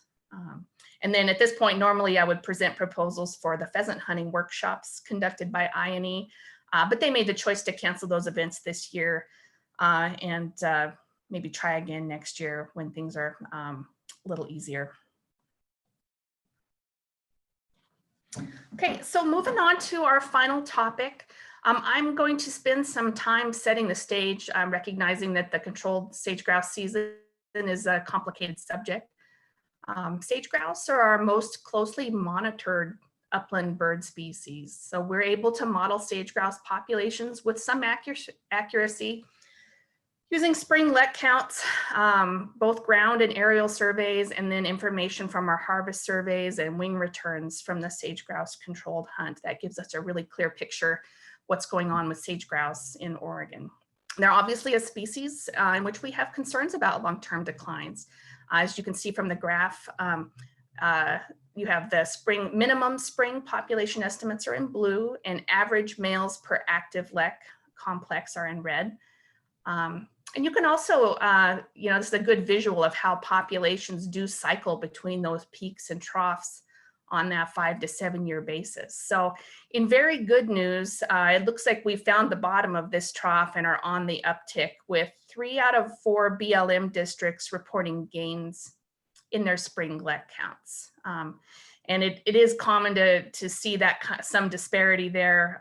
The high desert is a big place. There's lots of different weather patterns and habitat challenges out there. But it was nice to see Burns, Lakeview, and Prineville it's amazing how close those numbers are as well as far as the increase. Unfortunately, the Vail district, which is obviously you can see from the map, it's huge. They did have a couple of large core areas, also known as packs, that were still down, but again, not an uncommon occurrence. But that did bring the overall estimate down to a 1.7% increase overall throughout Oregon's sage-grouse population. We were able to get out and survey probably our second highest survey effort to date this spring. So that was great to see. And then we have quite a few researchers out there on the ground right now with transmitted birds. They're reporting good nest success. This year, biologists are seeing some large broods, but of course, habitat is the driving factor for sage-grouse. And Oregon's fortunate to have large expanses of intact sagebrush habitat. SageCon estimates 5.5 million acres are functioning well. We do have another 5.1 million acres that are impaired by invasive grasses and 3.3 million acres experiencing juniper encroachment. It's a huge area. And lots of challenges. Luckily, we have lots of great partners through SageCon and our local implementation teams, an army of agencies and volunteers that are focused on this problem. So given our concern with the decline in sage-grouse populations, We're often asked, well, why do we still hunt sage grouse? And that's a tough question. First of all, Oregon seasons are the most conservative of any of the states that hunt sage grouse. The hunt takes place during a period that minimizes additive mortality, in other words, earlier in the season, and during a time when we can maximize the value of our wing collections. Sage grouse hunters are a remarkable group. They have a really high participation rate in our harvest surveys and wing collections, which allows the department to gather comprehensive data. These wing collections provide a vital piece of the sage grouse puzzle. You can actually tell what percentage of females had successful nests, when the peak hatch date was, the age and the sex ratios of the population, and the adult mortality rate. All of this information informs managers on what factors are driving the population fluctuations. Sex ratios tell us how many females are in the population, because obviously we can't collect that during the LEC surveys. Age ratios give us the number of chicks, and this information would be either impossible to collect otherwise or prohibitively expensive. The second point I'll make is that as a game species, the Upland Game Bird Program is able to spend stamp dollars on sage grouse management, including fully funding the sage grouse conservation coordinator position, providing matching funds for quite a few sage grouse research projects. In the last biennium, the department spent $1.2 million on sage grouse management and research, much of which was leveraged many times over. Because we do closely monitor sage grouse populations, we can adapt the harvest rate to stay within the compensatory range each year and not exceed the natural mortality rate. That includes, there are basically 7 levers that we can pull to adaptively manage sage grouse annually. We can limit the number of hunters through the controlled hunt process. We offer no season where populations are small or isolated. Limit harvest to no more than 2 birds per season per hunter. Limit the number of available permits to take no more than 5% of the estimated fall population.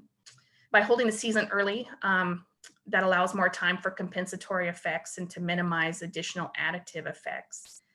We conclude the season by September 20th to maximize the biological information available through the wings, and annually modify permit numbers or close areas to hunting as needed. And again, it's just important to emphasize that habitat is the key to stable sage grouse populations. So in my previous slide, you heard me mention additive and compensatory mortality. We talked about this a little bit as well when we were talking about the climate change policy.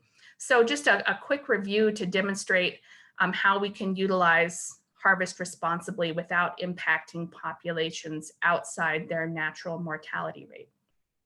On this graph, the top black line indicates our sage grouse annual survival rate, approximately 60%, which is fairly consistent year to year.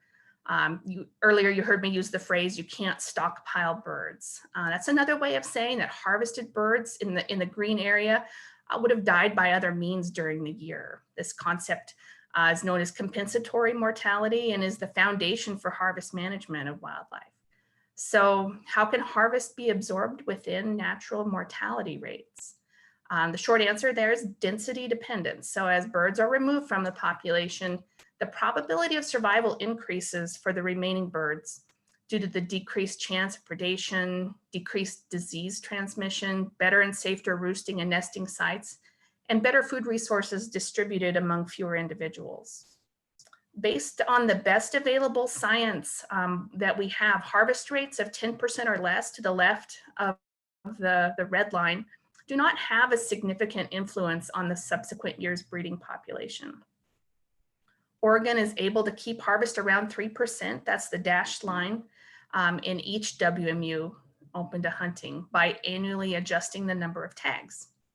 Once harvest exceeds that 10 to 11% threshold, the red line, we might expect to see population impacts.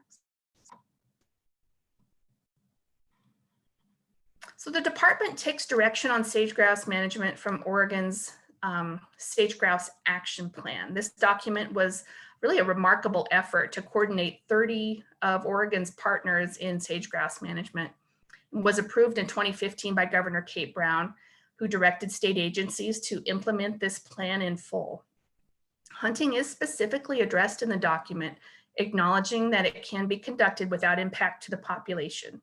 And these are the guidelines we follow today. Specifically, the department sets permit numbers to allow harvest of less than 5% of the fall population and does not hunt in units with less than 100 males in consecutive years. These guidelines are all based on published research and supported by WAFLA.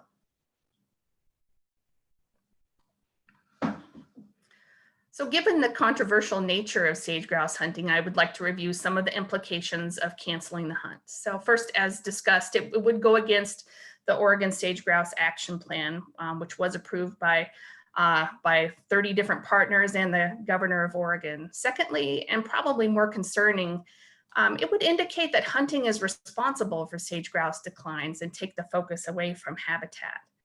Again, science shows that we're operating within harvest levels that do not affect population trajectories. It also creates a difficult precedent of investing the greater portion of our upland hunter stamp funds on a non-hunted species. Currently, about 58% of the upland stamp budget, which is $100, is spent on sage grouse, around $425,000 per biennium. And then that money is used to leverage another $500,000 in federal grants. Fourth, canceling the hunt would also cancel a funded research project that we have going with Oregon State that's in the process of examining the effect of hunting on Oregon sage grouse. And they've collected only 1 year of data so far. And we would like to give that project a chance to succeed. And finally, the department could not afford to achieve the same level of monitoring that is provided by wing collections. So we're almost there. Before I present the recommendations, I just want to walk you through how the permit numbers are set. It's pretty straightforward. First, we have to calculate the projected fall population, which means just adding up the number of males, females, adult males and females and chicks in the population. Males come from the spring let counts. Females are calculated by applying the age ratios that we've obtained from the wing bee. And then chicks used to be determined by summer brood counts, but we had some concerns with the sample sizes of that data. So now we just use a very conservative estimator. We apply 0.5 chicks per hen, which is lower than really what we find in the wing bees. Once we have a conservative estimate of the fall population, we calculate that 5% allowable harvest for each of the wildlife management units. This is well within the range that science has shown, as we discussed, will not contribute to additional mortality. But in all honesty, our average annual harvest rate is closer to 2 or 3%. So once we find that harvestable surplus, we apply the average hunter participation rate and the average hunter success rate for the area. And that gives us a basic permit recommendation for each wildlife management unit. We do consider other factors. For example, when we reopened the trout creeks to hunting, we assumed the birds would be somewhat naive and more vulnerable to harvest. So we proposed a lower tag allocation than the calculator provided until we have a better understanding of hunter success rates in the area. And then finally, we consult with the district biologist to make sure they agree with the recommendations before bringing the number to the commission. So finally, to the recommendation, for 2020, we are proposing a 9-day sage grouse controlled hunt similar to previous years with a 2 birds season limit. You can see from the map that sage grouse range in the orange color extends into 21 wildlife management units. But as we discussed in the action plan, we don't hunt the small or isolated populations. So currently, we're proposing some level of hunting in 9 of those 21 units, of which 1 is divided into 2 hunts. That's the White Horse and the Trout Creeks, 68A and B. We're proposing 630 permits, which is 15 less than last year. The reductions proposed are in the Steens WMU, where hunter success rates were lower than expected last year, so we want to be conservative there. And a slight reduction in the Owyhee, which is not really a popular hunt, but where spring let counts have yet to turn the corner. And then we're also proposing to add 5 more tags to the Trout Creeks, again, conservatively increasing opportunity there where sage-grouse populations are quite strong. We project that with these permit numbers, the total harvest will be around 310 birds, or 2.3% of the fall population. So with that, I will conclude the sage-grouse permit recommendations, and I've just got one more slide. At the behest of Chair Wall, we would like to spend some time discussing how, as managers, we incorporate the future of changing habitats as addressed in the new climate change policy. We actually covered a lot of these points earlier in the discussion, but in the context of climate change, I'd just like to touch on our leading principles here. So habitat determines how many birds the landscape can support, whether you're a duck or a grouse or a goose. Weather will cause annual fluctuations within that carrying capacity.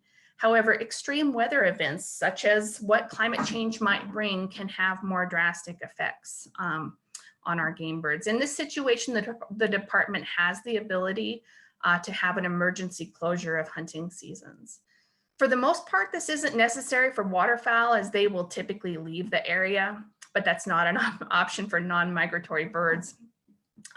We do have an example: goose hunting closures for dusky Canada geese after a massive earthquake disrupted their nesting habitat. It's one example when the department took emergency action for waterfowl. Closure of chucker season during severe winter weather is another example of this tool. So as managers, we also monitor for failure of long-term population cycles. Harvest surveys are often the best index of game bird populations. Waterfowl actually does pretty robust spring surveys. So if we see those populations go from troughs and peaks to more of a downward trajectory, then more conservative management is required, in addition to close scrutiny of those causal factors. Sage-grouse management is a good example of this. When sage-grouse populations hit trigger points outlined by the Bureau of Land Management, habitat restoration activities are then prioritized as a response. We invest in research to understand the causal factors. That's a critical component of game bird management, usually funded by our game bird validations, 25%, and then 75% Pittman-Robertson funds from excise taxes. This research results in management recommendations and increases our understanding of how game birds respond to changing habitat conditions. Department-funded research on juniper removal and sage-grouse is a good example, where we found a 12% population increase in units where invasive juniper was removed from the landscape. So as the climate warms, we expect we may see shifts in the range of game birds, whether in elevation or latitude, and we need to be prepared to conserve the best of the best habitat that remains. And the new climate change policy provides the mandate to make that happen. So with that, I will wrap up my remarks, and thank you for the opportunity to share this information today. Thank you, Michael. Great presentation, as always, from you. Commissioners, do you have questions now, or would you like to also hear the migratory game part and then ask questions?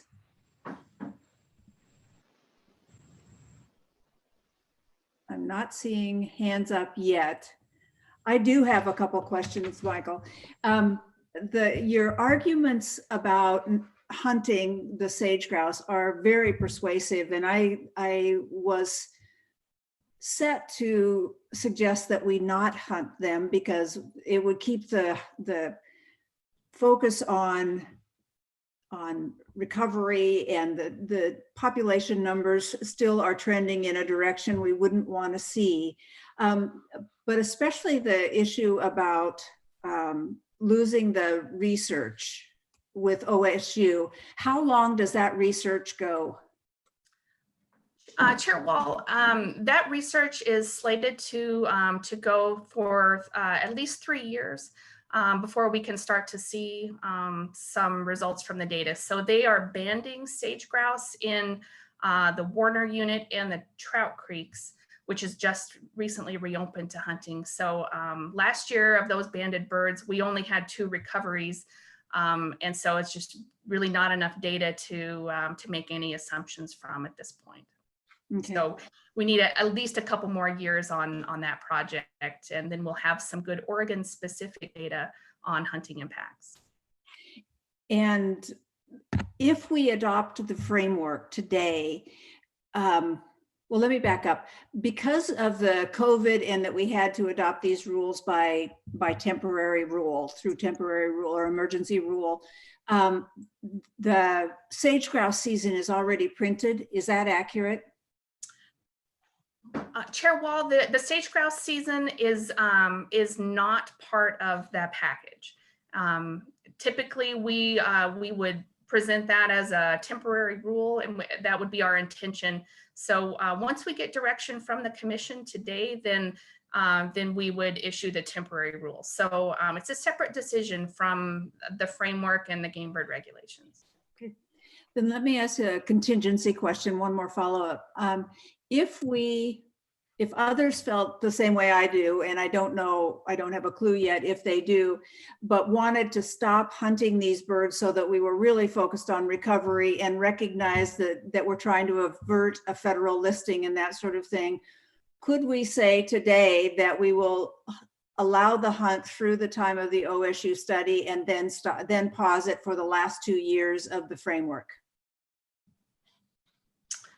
Chair Wall, the framework would not prevent you from doing that, from taking that action. All the framework does is provide information on if there was a hunt, these would be the dates.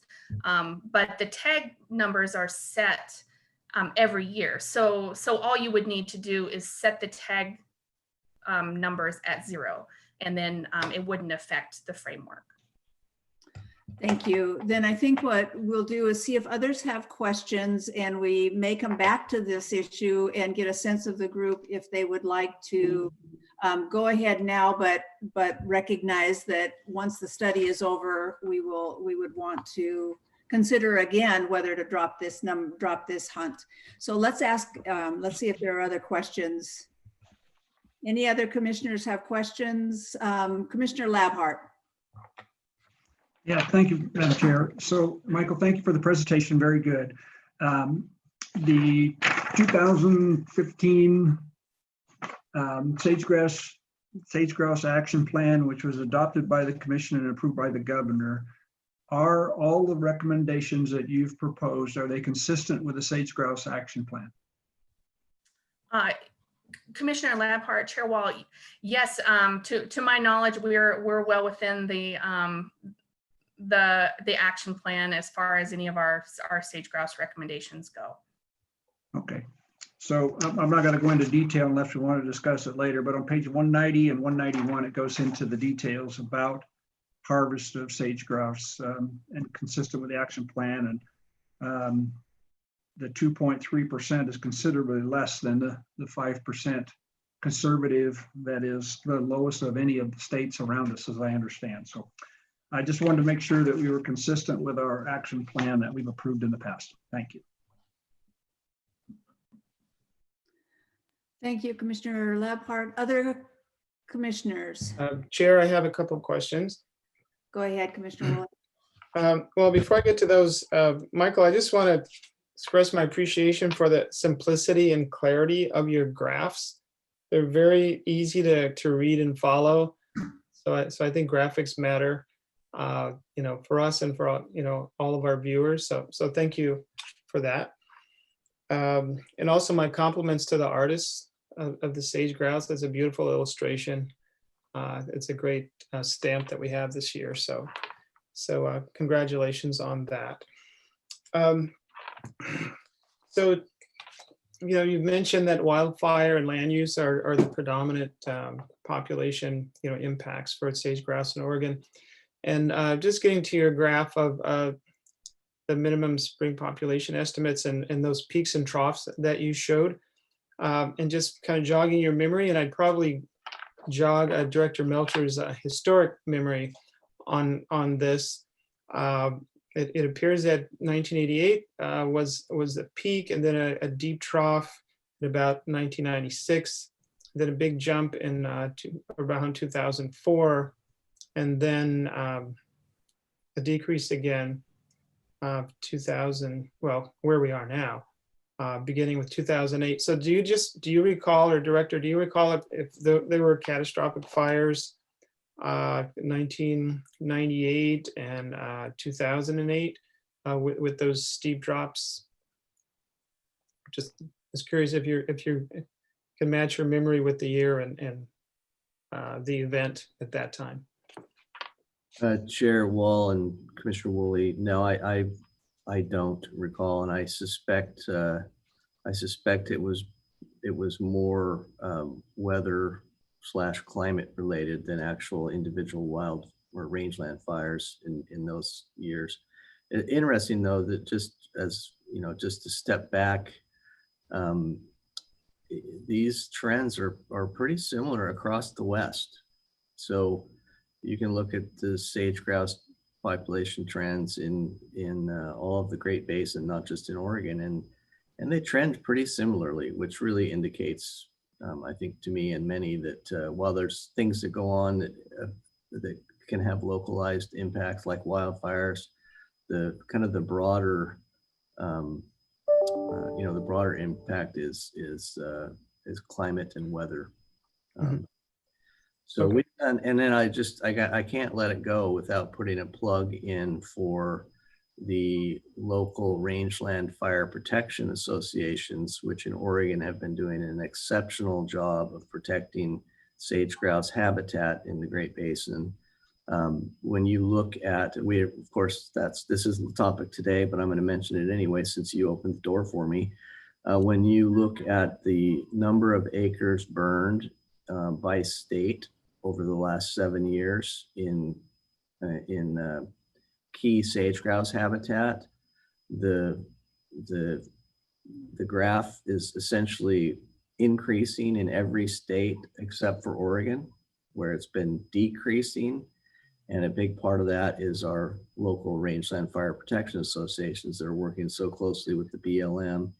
And we've had success in Oregon literally in the BLM using our sage grouse focal area maps as they plan to fight rangeland fires. So they're prioritizing those areas almost as if they were human habitated structures. So we've done a good job and knock on wood, I probably shouldn't say this in the middle of the rangeland fire season, but knock on wood, we've done a really good job in Oregon.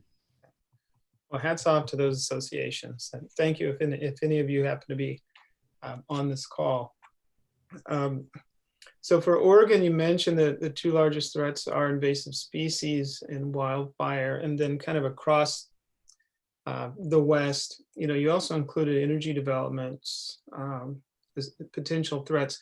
Are you aware of any prospective energy projects now that are kind of on the docket, either in a permit stage or in some stage of consideration right now for Oregon specifically? Hi, Commissioner Woolley, I may pass the buck on this one to someone who's a little more familiar with what's happening on the mitigation front. But yeah, things like power lines that are coming down through Northeast Oregon, we definitely have some concerns about. But I may pass this on to someone who's got their finger on the pulse with that topic. And I guess I would just add, certainly there are a number of projects, solar and others that have potential impacts on sage grouse and sagebrush habitat. But you all, this commission, I guess maybe only you, Commissioner Woolley, but you all adopted the sage grouse mitigation framework that has essentially a hard cap on cumulative habitat impacts, not just individual impacts. So we're in Oregon, at least, while those will still come towards us and still be controversial, we have a much better, we're in a much better position to protect those habitats due to the hard cap that's in place. Okay, so thank you, Director. So another question, in your summary, the fall seasons are a management tool for controlling turkey population. So is that all damage related to damage complaints in the WMUs, Michael? Oh, so with respect to the fall turkey, maybe I'll go to that slide. Oh, what is happening? Sorry about that. Thought I turned all my phones off. Okay, let's see. So for fall turkey, those seasons really were set up to address depredation complaints, and so again, with the closure of the White River, depredation is not an issue there. We're trying to actually keep that flock in place because we allow either sex harvest in the fall. That gives us the opportunity to take some breeding females out of the population and maybe change the population trajectory to get to a point where landowners can tolerate the flock sizes. Okay, thank you. That's all I have for upland game birds. Okay, thank you. Any other commissioners? I see no other hands, so I'm going to assume that. Sorry, Chair Wall, Commissioner Hatfield Hyde is trying to signal. Go ahead, Commissioner Hatfield Hyde. We can't hear you, Commissioner Hatfield Hyde. All right, let's try this again. Can you hear me now? Yes. All right, good. So I don't have anybody on my screen right now because I've unplugged from what I was using. So I just want to say that this issue is very near and dear to my heart, and it was coincidental that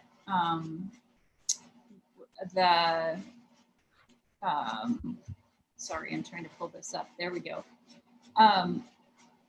It was coincidental that the day I was reviewing the upland game material sent from the department, I was also in Brothers signing our ranch's next phase of juniper removal for sage grouse issues, and speaking with the local NRCS man that's dealing with the ranches in our area. And I am proud to say, as a rancher in sage grouse country, that every single adjoining ranch to our ranch in Brothers is also working on sage grouse mitigation efforts. So we are literally talking about thousands and thousands of acres of cooperation on the part of private landowners to make a difference for these birds. And I thought, Michael, it might be nice if you pulled up that slide again that shows where we're hunting and where we're not hunting. Because I mean, I think that there's just some general sort of surface, you know, you could quickly just say, well, how can we be spending so much effort trying to, on the landowner side, trying to bring back habitat for these birds and then just go out and hunt them. But what I've done is continue to follow up on this issue, talk to some other landowners that have been deeply involved with the sage grouse efforts. And they really believe that that the data that they can collect from the wings is really critical. And I think that that is a piece where, you know, pragmatism really weighs in for me. I think monitoring is something that we have a really hard time with across natural resource issues in terms of getting the important data that we need to see how things are responding in areas. And I would hate to to lose that opportunity. I also want to plug again, and Director Melcher mentioned this, the rural fire piece and the rural fire districts that are working and how important that is. You know, you look at burns in our area, and when we have really hot burns where we destroy a lot of area quickly, and then invasives like cheatgrass come in, it's so hard to come back from that. These issues again are deeply personal. We had a big thunderstorm here 2 days ago, and my own son, when he went to work on a ranch here in Paisley yesterday morning, jumped out of a pickup with the folks that he was with. He's 17, and they ran up the hill and dug a fire line and were able to contain a fire before the Forest Service could show up. So these issues are with us every single moment out in sagebrush country, and landowners that are interacting and the people that are out here, it matters.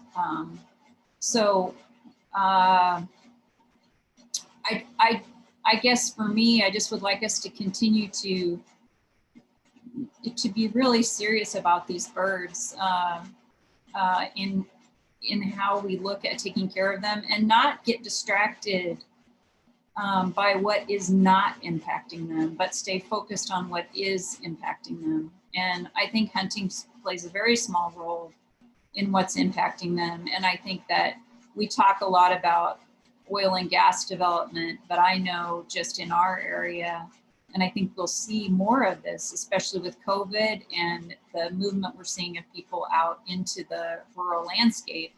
You know, just this summer, we're starting to see, 160 acres of land maybe fenced within a big section of desert.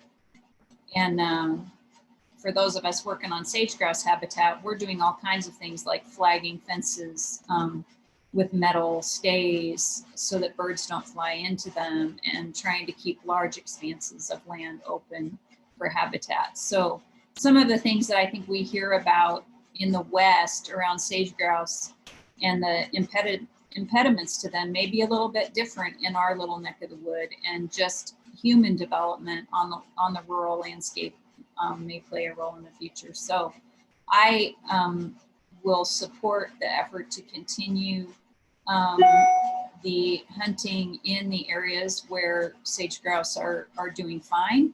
And I would also like to say that I am deeply happy to see the increases that we have seen in this data in these birds. So anyway, going on, and I'll blip out again and try to get back to a screen where I can actually see you guys, but thank you. Chair Wall, if I could just interject briefly, follow up with Commissioner Hatfield-Hyde. I hope that when the day comes that the commission can resume our field days, that we can come out to your ranch and see your operation. Yes. That would be great. We had a former chair who is a sheep rancher, and some of us had been out to that property. So, yeah, and actually just to honor the neighborhood too and the efforts. I mean, it's sort of thank you. Vice Chair Woolley, we would love to share what we're trying to do in the Oregon Desert. There's a lot of landowners working on this. Oftentimes they're quiet because they get scared around these issues, but yeah, awesome. Yeah, we hope prevailing conditions can change in such a way that we can do that sometime in the future. We look forward to that. Okay. Thank you. One last question to you, Michael, and then we can move on. On the collection of the wings that we have been doing since 1985, are we adding new information every year? Do we need to collect the wings every year? Could you just say a little bit more about that? Yes, Chair Wall, members of the commission, wing collections give us a snapshot of what things were like population-wise in in sage-grouse country for that year. So it does clue us in on whether there was large-scale nest success failures or successes. So if there's no chicks in the harvest, that's obviously a huge concern.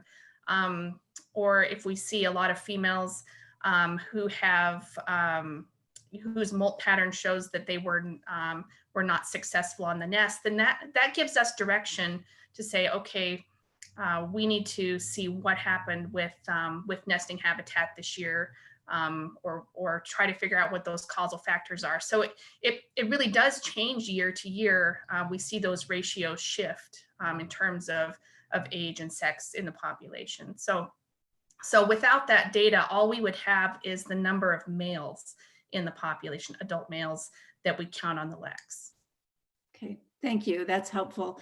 And just to summarize what I was talking about earlier, I look at the trends of the population. They seem to be still going down, which isn't the direction we want, of course. The discussion about losing the research capabilities if we don't allow this hunt is pretty persuasive, as I said before. And so I'm not going to make a motion this time to stop hunting the sage grouse, but it really doesn't make sense to me to be hunting these birds when we're making such headway and such great efforts and investments across the state for these to try to recover them. So I won't make that one this time, but I do want that to be a continued discussion if we could. So shall we leave it there? And thank you for your report, and commissioners, your questions. That was great. And we'll move on to Brandon. But Kristen, could you move in Tyler Dungannon for the comments right after we have the staff report? Yes, I can do that. Thanks, Chair Wall. So Brandon.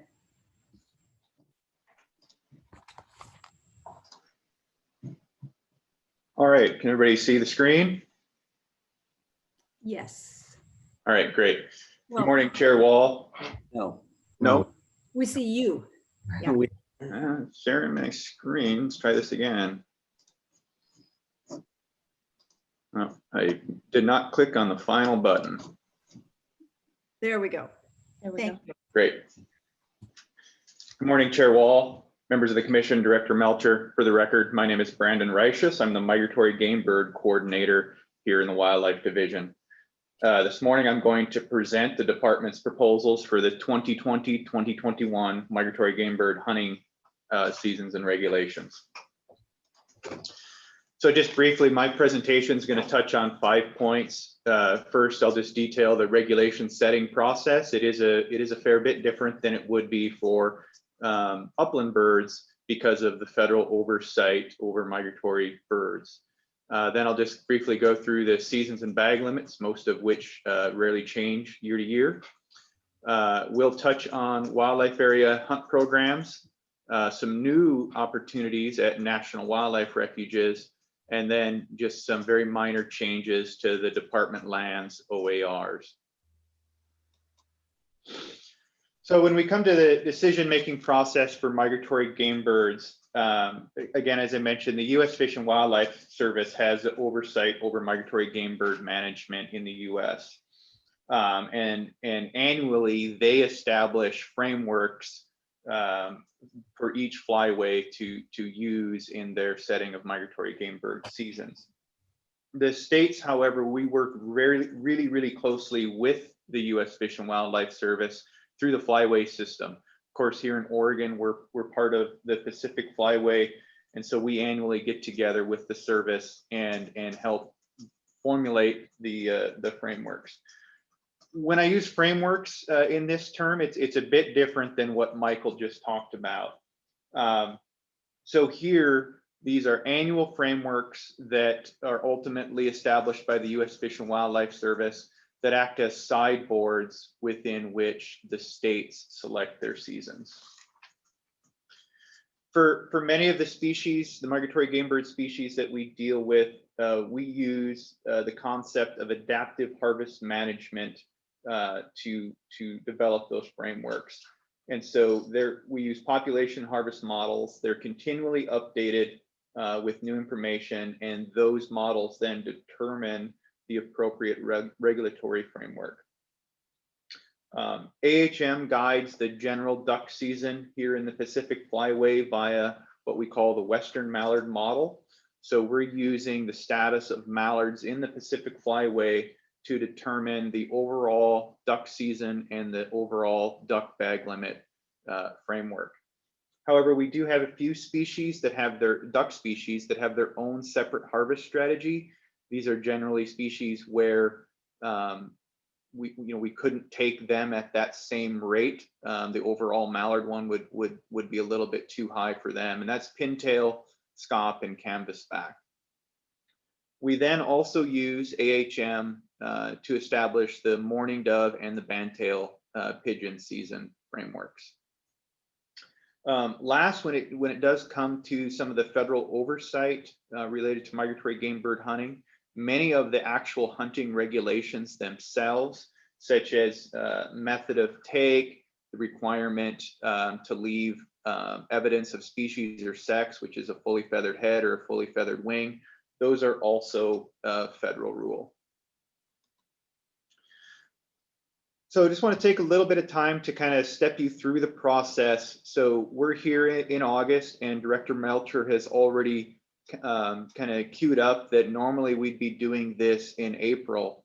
However, the process to get us to where we're at today began essentially a year ago, and really even before that, when you start talking about all the surveys and things that have gone on. So for a typical year, and we'll use this year as an example, even though it's a little atypical. The process really started last August when the flyways got together. They deliberated proposals for frameworks, and then sent those proposals off to the U.S. Fish and Wildlife Service. Then in October, the Fish and Wildlife Service's Regulations Committee approves the frameworks, and that Regulations Committee is actually made up of regional directors for the U.S. Fish and Wildlife Service. Then all the paperwork is done, everything gets signed off on, and those frameworks are published as proposed federal rule. Of course, with any proposed federal rule, there's a comment period, so we've got to wait another couple of months. After the comment period closes, those frameworks are then published as final rule. It's at that time that the state commissions generally then select their seasons, what we're doing today. Of course, that was scheduled to happen this previous April. After that, the states then transmit those selections to the service, and the service publishes those as federal rules. So they essentially mirror our actual regulations, the actual season dates and bag limits that the states took in federal rule. And that's helpful in that it gives federal law enforcement officers the ability to enforce those state rules. We then publish our regulation booklet and in July, and then the season's open in September. So we're a little atypical this year in that, but that's the typical process we go through, and you can see it takes quite a bit of time just to get all the official steps done. So next, I'm just going to go through our season and bag limit proposals for this year. Most of them are unchanged. And so here's the list of unchanged seasons. Mourning dove season typically does not change annually, nor does the bandtail pigeon season. The coot season is almost always just continuous with the duck season, same dates as the duck season. Our special youth waterfowl hunt, the September Canada goose hunt, our general goose seasons, our Northwest permit goose season, the black brant season, and the crow season. The only changes that annually happen to those is simply the calendar shifting so that they open on a Saturday and don't open on a Sunday or during the week or something like that as the calendar shifts from year to year. The first change that we're proposing this year is a new special waterfowl hunt. So this would be a veterans and active military personnel waterfowl hunt. This hunt was developed via federal legislation in 2019. So it affords this opportunity to all states. Essentially up to 2 days before or after the regular duck season could be set aside for waterfowl hunting for veterans and active military personnel. However, in this flyway, since we are already at the maximum limit of the number of days that we can have for hunting ducks or geese, those 2 days would not be in addition. They would be at the expense of regular season days. So the recommendation that we have for this first year would be a 1-day hunt on Saturday, February 6th. That's essentially the Saturday after the regular duck seasons and goose seasons would close. Participants would have to carry proof of eligibility that they are veteran or active military personnel. That would be something issued by the federal government, either the Department of Veterans Affairs or the Department of Defense, like their military ID card. And again, this would come at the expense of the regular season. So the regular seasons would each have to be reduced by 1 day to hold this hunt.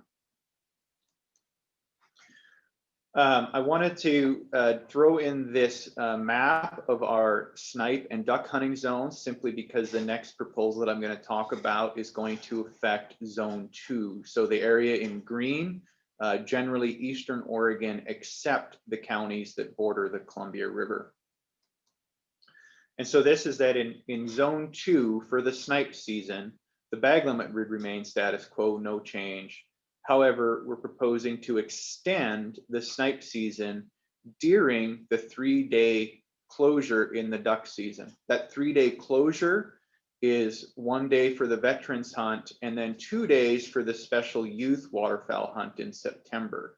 And so since those are special hunts and we can't use additional days for them, they do come at the expense of days in the duck season.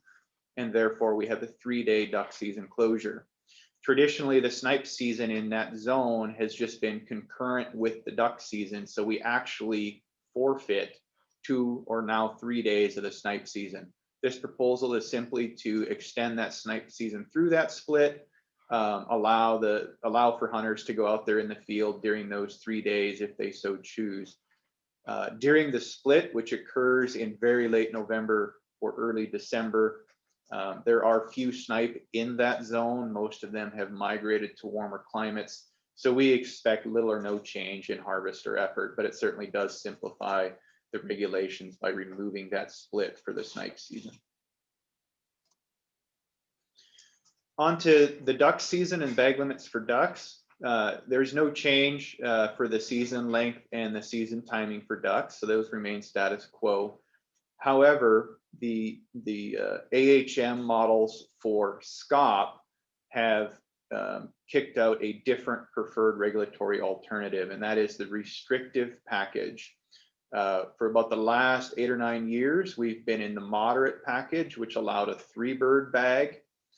This year, the package is a 2-bird bag, so it's a reduction of 1 SCOP in the bag per day. Again, that's the restrictive adaptive harvest management package. SCOP, however, still remain one of our most abundant diving ducks continentally. However, the population is below the long-term average. And so with waterfowl populations, and specifically duck populations, continentally, those are assessed by the U.S. Fish and Wildlife Service's traditional waterfowl breeding population and habitat survey. This survey has been going on since 1955. It's an aerial survey throughout much of Western Canada and Central Canada, as well as the prairies in the U.S., the Dakotas, and parts of Northern and Eastern Montana. And you can see here that over the long term for SCOP, they have trended a bit down and variable over time, though you can see quite a bit of variation. Essentially, the high points that we were able to detect were in the 1970s, and then a decline through the 80s and into the 90s. They did pick back up slightly here in the last decade, and then have decreased over the last few years. So it's pretty rare that we've been in this restrictive package for SCOP. It last happened in 2008.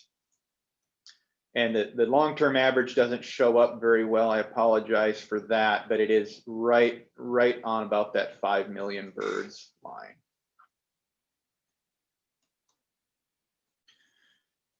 Lastly, for the duck season and bag limits, this isn't a change. I just wanted to make the commission aware, since it's certainly in the Pacific Flyway and especially in Oregon, California, Washington, pintails generally are of quite interest to the hunters. You may have seen some correspondence from the hunters in the materials that you received.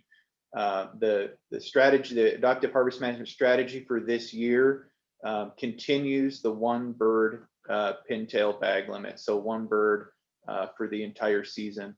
The national pintail harvest strategy continues to be a very high priority for the Pacific Flyway, again, especially for the coastal states that winter a lot of the continent's pintails. Oregon is actively involved in a revision of the national harvest strategy through the Flyway. I am actually one of the members on the technical group that is helping with a revision of that strategy. So working with the Fish and Wildlife Service, the other flyways, and other partners in the federal government, such as the U.S. Geological Survey. Briefly on wildlife area hunt programs, no major changes this year. However, at the Fern Ridge Wildlife Area outside of Eugene, we are proposing that the South Coyote unit essentially move into the controlled waterfowl hunt program that we have for the East and West Coyote units. So the South Coyote unit was a 2003 Willamette Wildlife Mitigation Program acquisition. During the last couple of years, the northern half has been closed to all public access for habitat restoration activities. Those activities are now complete. And so it's time that we can get that area opened and get the public, whether it's birders or hunters, out on that area. And for ease of simplicity, we're essentially saying that we want to manage that area for hunting, just as we do the East and West Coyote units, which are right across the road. The southern half of the South Coyote unit has not been restored yet, and will be entering that restoration phase in this coming year, and actually is right now this summer. So we would suggest then that southern area be closed for the habitat restoration. At National Wildlife Refuges in the state, we have some new opportunities that the U.S. Fish and Wildlife Service is rolling out. So the process to open hunting and fishing seasons at refuges is very similar to that for the migratory game bird hunting frameworks, in that annually the U.S. Fish and Wildlife Service publishes rules for hunting and fishing programs on refuges. The states certainly work with refuges and the U.S. Fish and Wildlife Service to identify appropriate opportunities. There were quite a few nationally this year that rose to the top. So in Oregon, there were 3 that added new programs through the federal rules. That was at Heart Mountain National Antelope Refuge over in South Central Oregon. Not a lot of waterfowl habitat on the refuge itself. They've traditionally had chukar opportunity on the western slope of Heart Mountain. However, these new rules would expand waterfowl, California quail, and chukar to the entire refuge. When it comes to waterfowl, most of the waterfowl habitat, or the huntable habitat, actually lies off the refuge on the shoreline of Heart Lake, which is a state water body. And so the refuge boundary, you can have a situation where a hunter would be standing on the refuge with their decoys out in the lake, taking ducks over the lake, but they would be taking those ducks from the refuge property. And so this simply allows waterfowl hunting at Heart Mountain, so folks would be in the situation where they could hunt those state waters. Very similar situation at Nestucca Bay National Wildlife Refuge over on the coast near Pacific City. A small portion of the refuge is open to duck hunting. Those portions that are open are on the bay itself, so salt marsh type habitats. However, they're closed to goose hunting. If you step one direction, one way, you would be on the state-owned tidelands, which are open to ducks and geese. So this simply opens those Nestucca Bay properties to goose hunting So there's no confusion and no inadvertent take of geese when you just step up on the marsh grass or something like that. Then lastly, at Wapato Lake National Wildlife Refuge in the Upper Tualatin Valley near Gaston, that's a relatively new refuge, and they are opening to public use essentially for the first time. And that comes with a waterfowl hunt program where they will be opening for duck and coot hunting. And that would be a controlled type system like we have at many of our wildlife areas where hunters will have to put in for blinds. There'll be a limited number of blinds and a limited number of hunters per day. Then lastly, at Upper Klamath National Wildlife Refuge, this is an opportunity that's being added under existing regulations, and that's simply to open the Upper Klamath National Wildlife Refuge to the September Canada goose season. They're already open for the regular goose season, the regular duck season, and some other hunting opportunities, and this would just be to add in the September Canada goose hunt.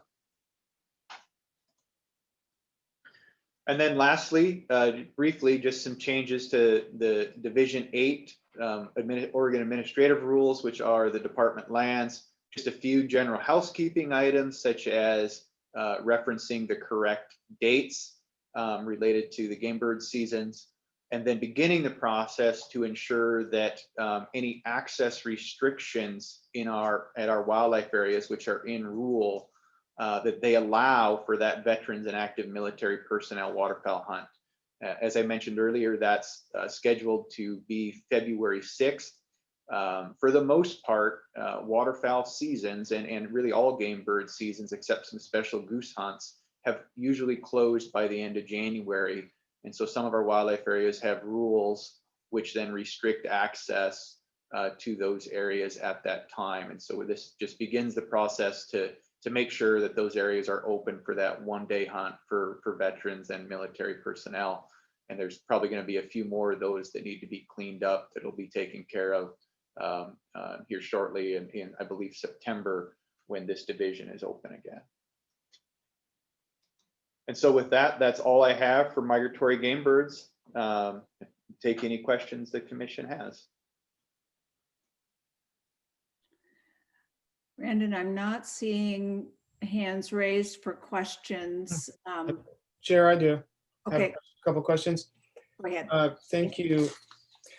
So thank you, Brandon. I appreciate your presentation. In the report, you talk about the decrease in the dusky population, and I was wondering if there's any education going on the part of our department to educate hunters on goose ID to help prevent them from inadvertently killing duskies. I assume there's something on our website, maybe how you can tell one goose from another. We have a lot of that for fish, so maybe you could address that. Yeah, Chair Wall, Commissioner Woolley. Actually, for almost 2.5 decades or 3.5 decades now, hunters in the Northwest Permit Zone have actually had to pass an identification test and get a permit from the department to even participate in that season. So we have ID guides online. There's been essentially a volume of literature over the years that the department has produced in cooperation with our other partners, specifically aimed at making sure that our hunters can avoid taking dusky Canada geese. Okay, thank you. So you also noted that it's not really known why the brant populations are down. There's some speculation of what the reasons for those, acknowledging that hunting pressure is low on those. Do you know if there's any research going on now to try to discover why the brant numbers are lower than what you would like? Chair Wall, Commissioner Woolley, I'm not aware of any current research which is looking into specifically wintering brant numbers in Oregon. The overall brant population is stable to potentially slightly decreasing. A few years ago, it had been slightly increasing. So we believe, at least flyway wide, that the brant population is stable. There is some older literature, not collected in Oregon, but British Columbia, which suggests that high disturbance up there may have been the cause for some of the decreased numbers of wintering or migrant brant.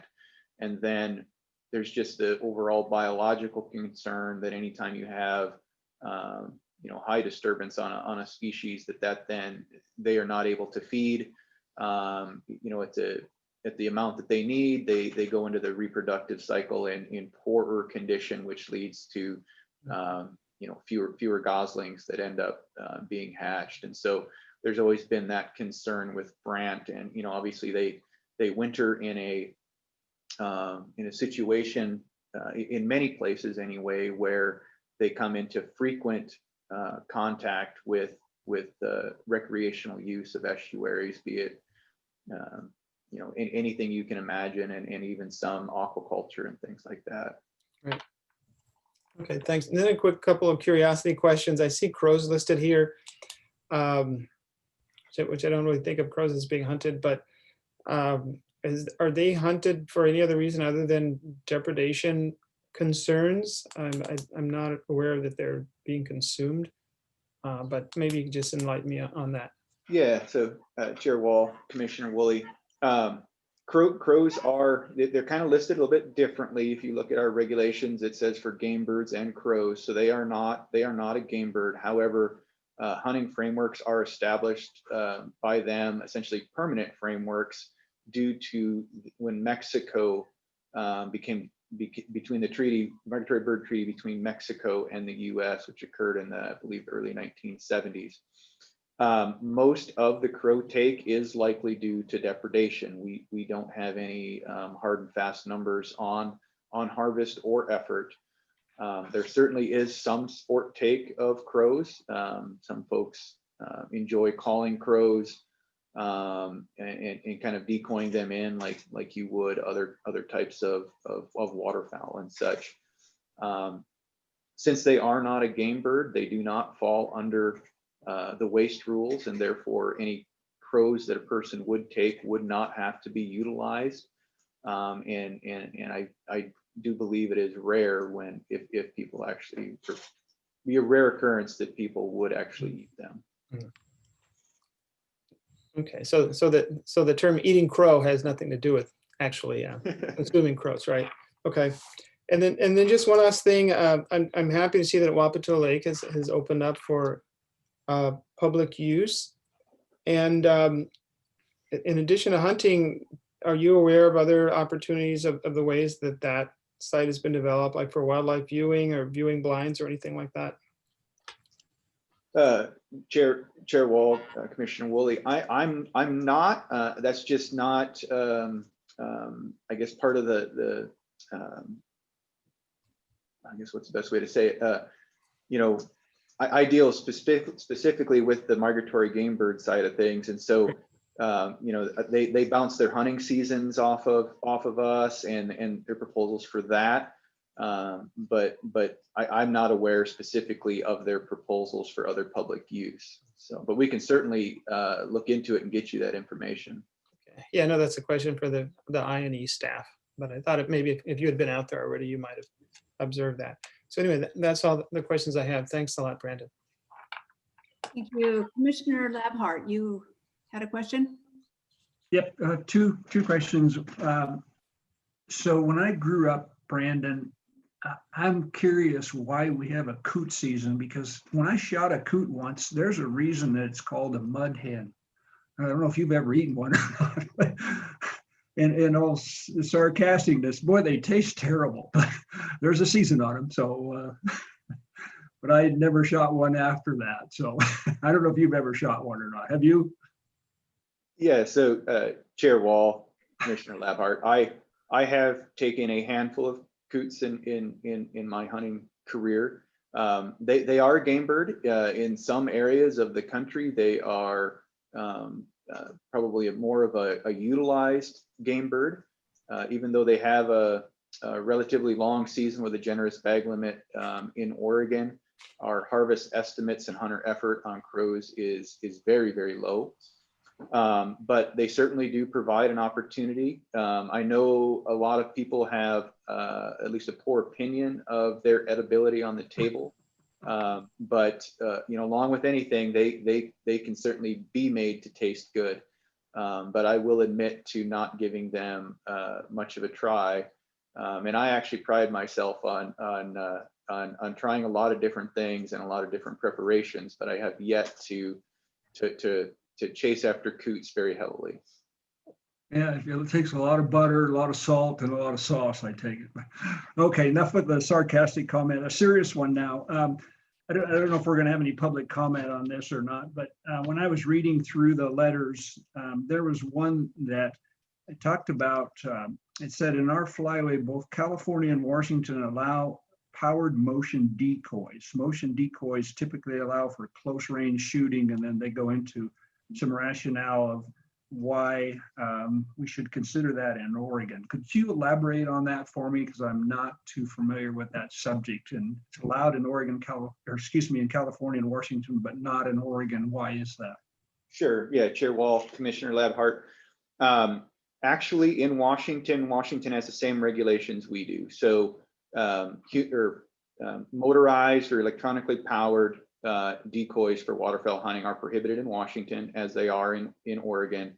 And then in California, those decoys are prohibited for a portion of the season, essentially the early season. I believe up until through November, so December 1st, I believe they are allowed in California. There's a bit of a long history with those types of decoys in Oregon. So they really came on the scene in the late 1990s as an invention that hunters have made. They kind of came commercial around that time, and at that time they were legal for use in Oregon. In 2002, the commission asked the department to review the regulations around motion decoys for all hunting, so big game, upland birds, waterfowl. Although waterfowl was the main kind of topic where those decoys were really in use. At that time, then the commission actually heard from the department. We essentially pushed out some ideas. We did not come to the department or the commission with a proposal at that time, but with some possibilities. And at that time, the commission chose to prohibit the use of electronically powered or motor powered decoys for all game bird hunting. We have typically received comments annually, a handful of comments requesting that they be used. I believe Commissioner Woolley may recall, I believe 3 years ago at the Game Birds Commission meeting, so it would have been an April meeting in Astoria. There were several members of the public who came and testified, some requesting their use and some considering that they are wanting the regulations to remain the same, no use. And at that time, the commission decided to not make any changes, i.e. keep the rules in place. So that's kind of the history with that and what's been formally brought to the commission in the past. Okay, thank you. Thank you. Can I add to that right quick? And Brandon's correct. Commissioner Labhart, we had a pretty robust discussion about this 3 years ago, and what I'm recalling is that some of the concerns were around a fair chase, and maybe Brandon, you can clarify that. But that was a consideration. We did debate these other considerations of making it easier for youth or perhaps people with some physical disabilities to be able to harvest birds. But I think we felt overall that it was an unfair advantage to hunters. Okay. That's an important, thanks. Commissioner Woolley. And Brandon, maybe just a real quick response if you have one, because we do have the 11 o'clock awards time coming up. Sure, Chair Wall, Commissioner Labhart, Woolley, that is my recollection. There were, several arguments, both ways, and there always have been surrounding this issue. But if I recall, that was one of the commission's points to keep the rules in place, was regarding fair chase and some of the, creep of different technologies into all aspects of the sport. Thank you. We do have, commissioners, one commenter. So do we have Tyler Dungannon on the phone or on the meeting? Yes, he's here. Great. Thank you. Tyler? Chair Wall, Commissioners, and Director Melcher. My name is Tyler Dungannon, and I'm the Conservation Coordinator for the Oregon Hunters Association, which represents 10,000 members and 26 chapters statewide.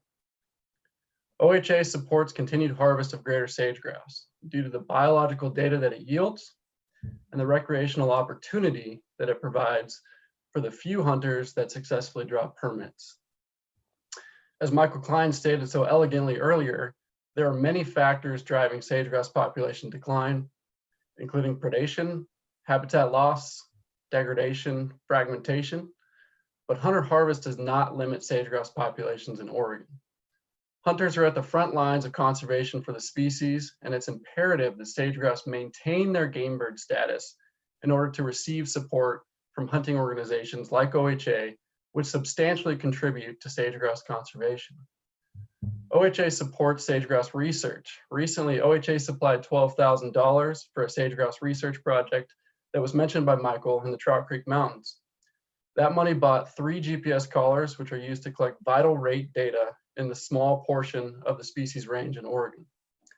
Collection of vital rate data by research projects is very expensive, and I know that personally from working on a research project over the last 2.5 years as a graduate student. But fortunately, hunters provide biological data by sending harvested wings to ODFW for analysis of specific demographic parameters. And those parameters were mentioned by Michael, and some of those include nest success, sex ratio, and age structure. And now it's important to also realize that hands-on research also result in occasional grouse mortality. OHA certainly recognizes that these studies are absolutely necessary to better manage sage-grouse into the future, but hunter harvest data and recognition of sage-grouse as a huntable species, in our opinion, is equally important for its conservation. So in regard to the other staff proposals, OHA supports changes to turkey season dates, lifting of tag quotas, and closing the fall turkey season for White River Wildlife Management Area to allow greater opportunity for hunters in the spring. We applaud the ODFW proposal to add a small bag limit for mountain quail in Eastern Oregon, as well as the agency's support for expanded hunting opportunities on national wildlife refuges. Thank you all for your time. If you'd like to ask me any questions, I'd be happy to field those. Thank you, Tyler. Commissioners, any questions? Guess not. Thank you, Tyler. Thank you very much for testifying. And commissioners, any further questions to the 2 staff people who presented, or are you ready to talk about moving toward a motion?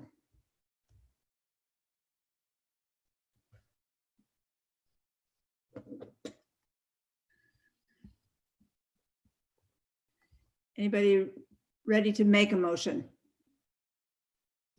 This is Commissioner Spellbrink. I'm a firm believer, if it's not broke, don't fix it. So yeah, I would, I guess there's 2 motions to be put forward here. I would move to adopt as department policy the 2020-2025 Oregon upland bird hunting season framework, upland game bird hunting season framework. I'll second that. Moved and seconded to approve the framework. Those in favor? Aye. Aye. And I'll vote yes as well. Thank you. Is there a motion on the second issue?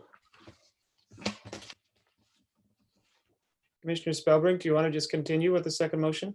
Sure, I've got it here in front of me. So I'll move to amend OAR Chapter 635, Divisions 008, 045, 051, 052, 053, 054, and 060 as proposed by staff to set regulations for the 2020-21 game bird seasons and amend regulations for department lands.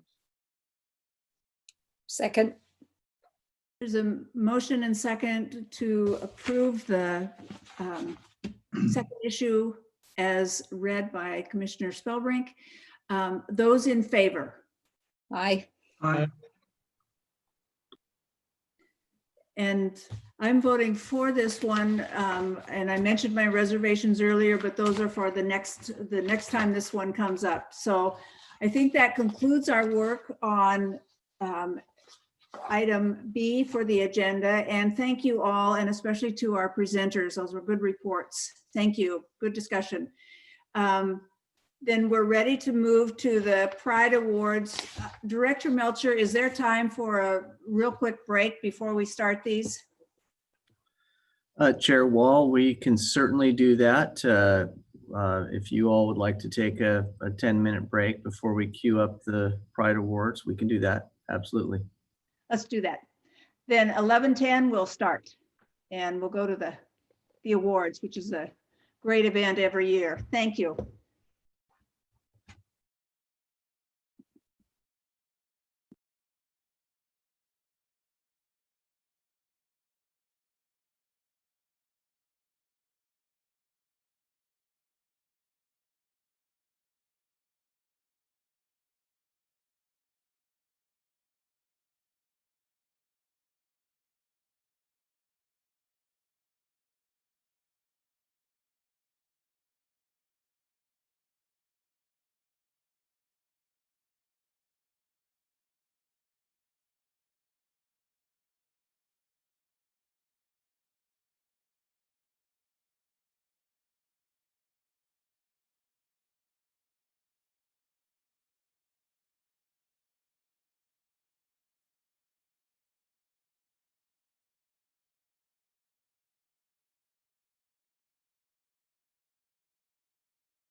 So Director Melcher and Chair Wall, I've moved over individual Pride Award recipients.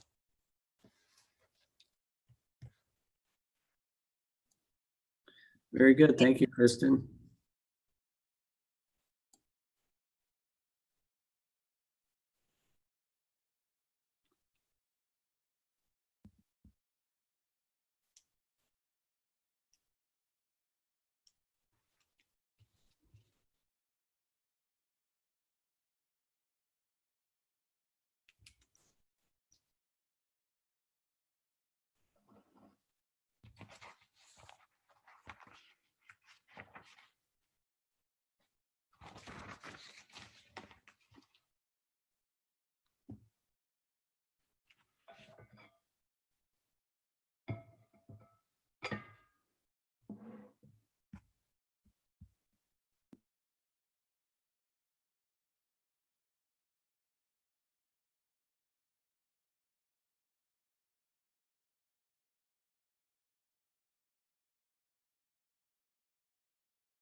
Director Melcher, it looks like people are mostly back. So would you like to go ahead and start?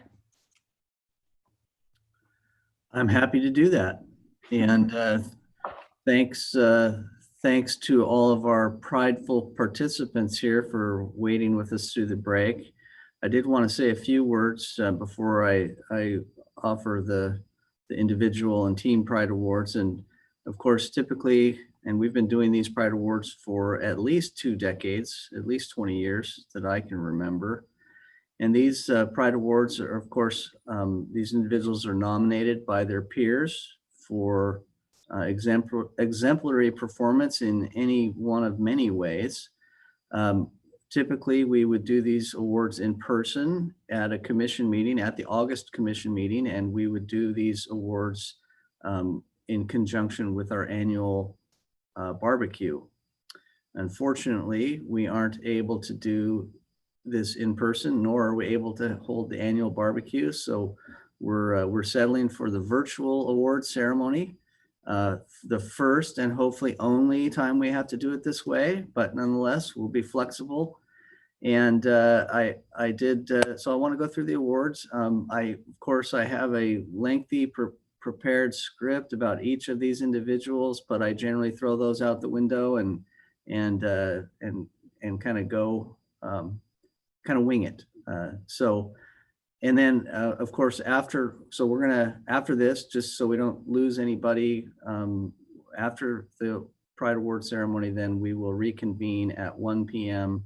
Chair Wall with Dr. Reed and her discussion of whirling disease and associated policies. So I'm going to start with our first Pride Award recipient, and I actually don't see one of them on the list here, but maybe Marcus is unavailable. So we'll start here with Susan Barnes.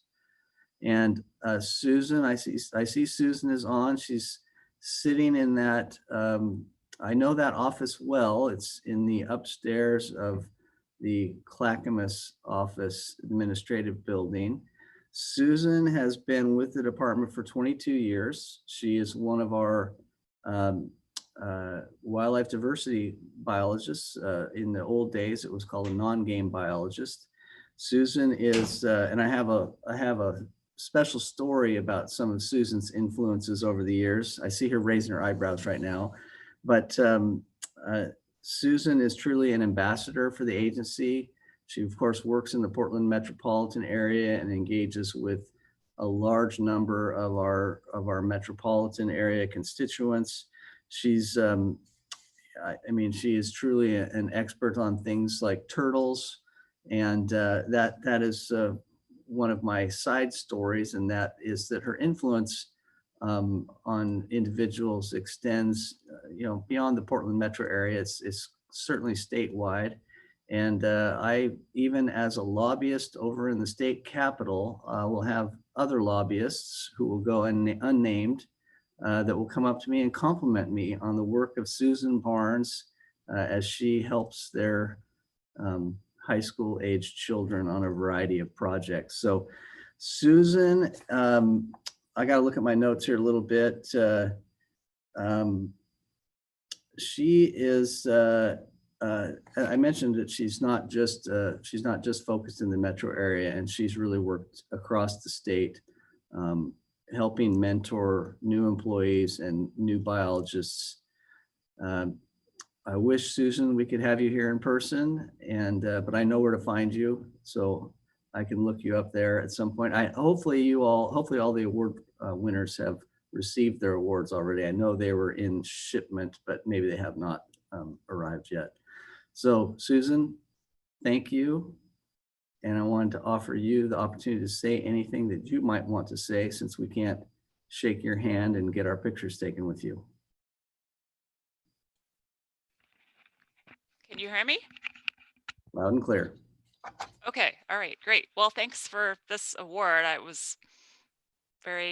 It's humbling, and I'm really no more deserving of it than anyone else in the agency. So but I appreciate the recognition, and I'm just proud to be part of this agency, and mentoring is a big passion of mine, and I'm glad to be in this role and thankful for it every day. Thank you. Great. Thanks, Susan. Next up under the Individual Pride Awards is Greg Hutchko, and I see Greg on the screen here. Greg, he's the district fish biologist down in Roseburg. Greg is, in working in Roseburg, of course, he works on all things Umpqua, and all things Umpqua include a wide variety of both hatchery and native fish issues, as well as warm water species issues, in particular as it relates to smallmouth bass in the Umpqua.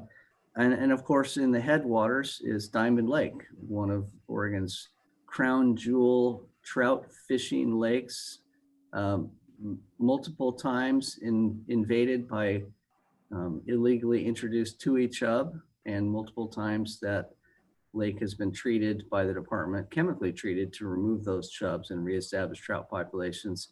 Greg and his team have been really instrumental over the last several years as we rediscovered tui chub in the lake once again after the treatment, I believe, in about 2002. So Greg is a problem solver.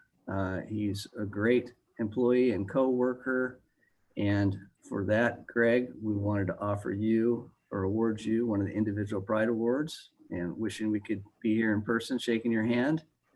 But thanks for everything you do, and thanks for your service to Oregon's fish and Oregon citizens.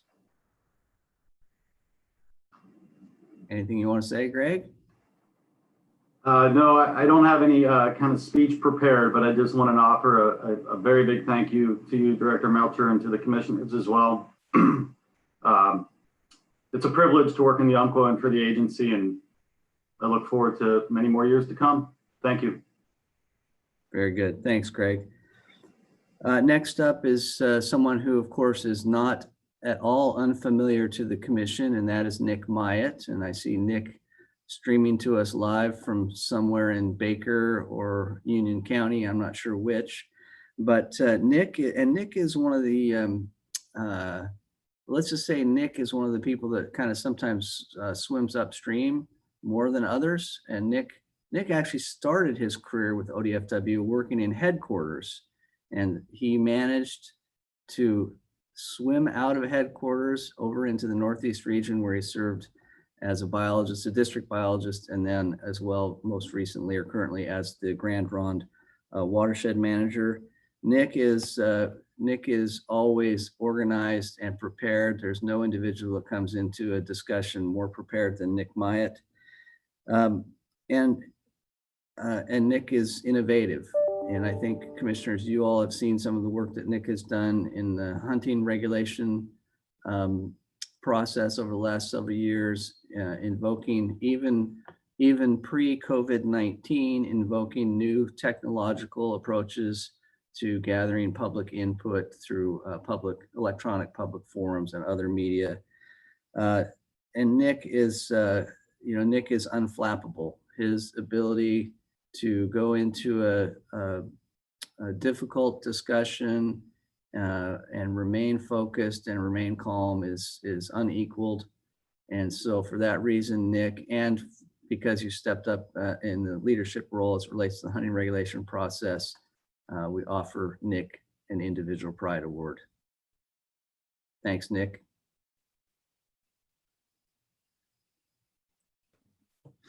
Thank you, Director Melcher.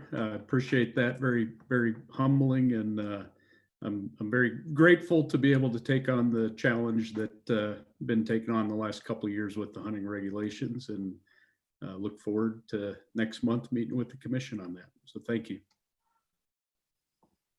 Thanks, Nick. And we'll see if he's still thanking us after next month.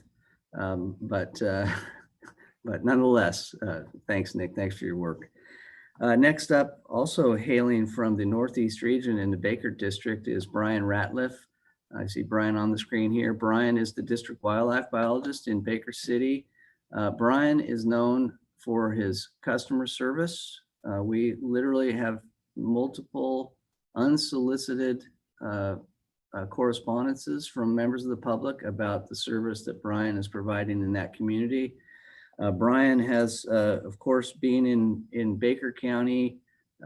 Brian is very well involved in many wolf issues. One very contentious and controversial one about 1.5 years ago that Brian really handled well, and we had many compliments from the producers and locals in the Baker County area as to Brian's work. Brian is Brian, and I could say this about every single award recipient here, and they tend to be very positive. They tend to be innovative, and they are mentors. And Brian has taken a great leadership role in mentoring a number of our wildlife district interns over the years. So Brian, I want to recognize you for your service and thank you. And if you have anything you want to say, feel free.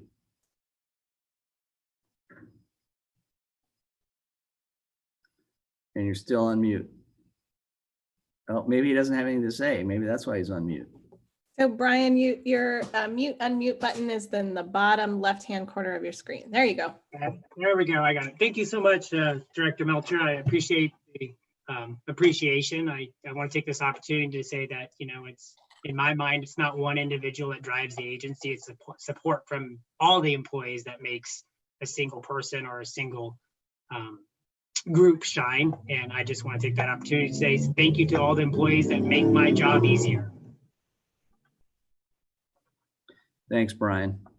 And Brian's also, I failed to include in my comments, Brian's also been working very closely on a number of habitat related projects with local constituents in the Baker District. So thanks, Brian. Next up, and I think, yeah, I see Roy on the screen, Roy Skenzel. Roy is a facilities operations specialist in the East region at Irrigan Hatchery. He's been there for 12 years. Roy is, and I think I've met Roy over the years, but I can't say that for certain. I meet a lot of people, but Roy is known as Mr. Fix-It.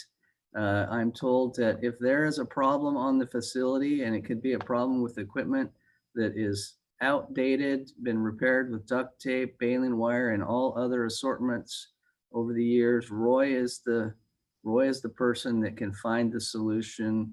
I don't know if he's doing it on eBay, the internet, or some other, perhaps he has those large, for those of us who are old enough, we remember the large parts books that were at the variety of farm and automobile parts stores. But Roy can get it done. And Roy, as I mentioned, is another one of our folks who is really a teacher at heart. And I don't know what you did before you came to ODFW, Roy, but I'm told that your ability to really develop staff and bring them along as part of the team is second to none. And so Roy, I wanted to offer you also the opportunity to say a few words if you'd like. And it looks like you're streaming from the Irrigan hatchery there as well.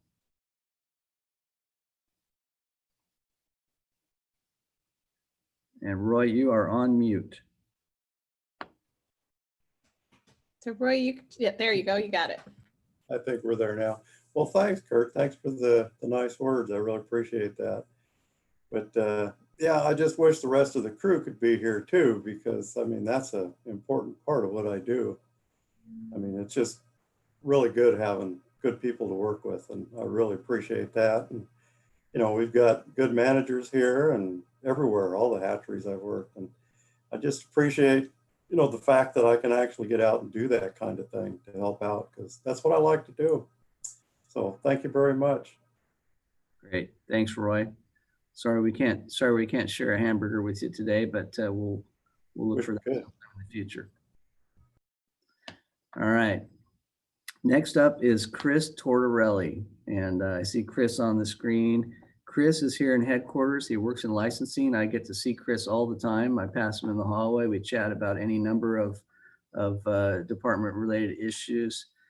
Chris, he's only been with the department for 6 years, but I can tell you that he has quickly become, over those 6 years, the go-to person on all things licensing, especially as it relates to technology and our new electronic licensing system. Chris is the #1 master tester, if you will, of all new electronic license system functionality. He's worked diligently, not just with internal customers, agency staff as we implemented the technology, but also with our external customers, in particular our non-agency licensed vendors. So Chris, and then I will say Chris also had the pleasure of working with our coastal charter operators in trying to convince them to abandon the old handwritten single day pre-printed daily licenses and convince them to convert to electronic. That didn't go so well, not because of a lack of effort on Chris's part. And I will say that the COVID-19 pandemic is helping, now helping convince that transition. So Chris, I see you on the screen from licensing, looks like downstairs. If you want to say a few words, go for it. Thank you, Director and Commissioners. I'm very humbled, and I just appreciate all the kind words and the team that I get to work with in MRD and Linda Lytle, making sure that this works right. So thank you. I appreciate it. Everyone that got an award today is a good team to work with. Great. Thanks, Chris. And last up, under the Director's Pride Award, the Individual Pride Award, I'm giving the Director's Pride Award to Marcus Jones. And actually, before I give this award, I should have said this at the beginning, and I've said it, I think, at every one of these award ceremonies that I have had the privilege of emceeing, if you will. At the Department of Fish and Wildlife, I really take a view as if it's Antarctica. And if you're familiar with scientific expeditions in Antarctica, every member of the team is equally valued, irrespective of what their role is in the operation. And so that goes really for all of the award winners here, but it's especially apropos for me for Marcus. Marcus he actually started at ODFW. I got to look at the sheet here. 17 years ago, he's been at headquarters for 17 years.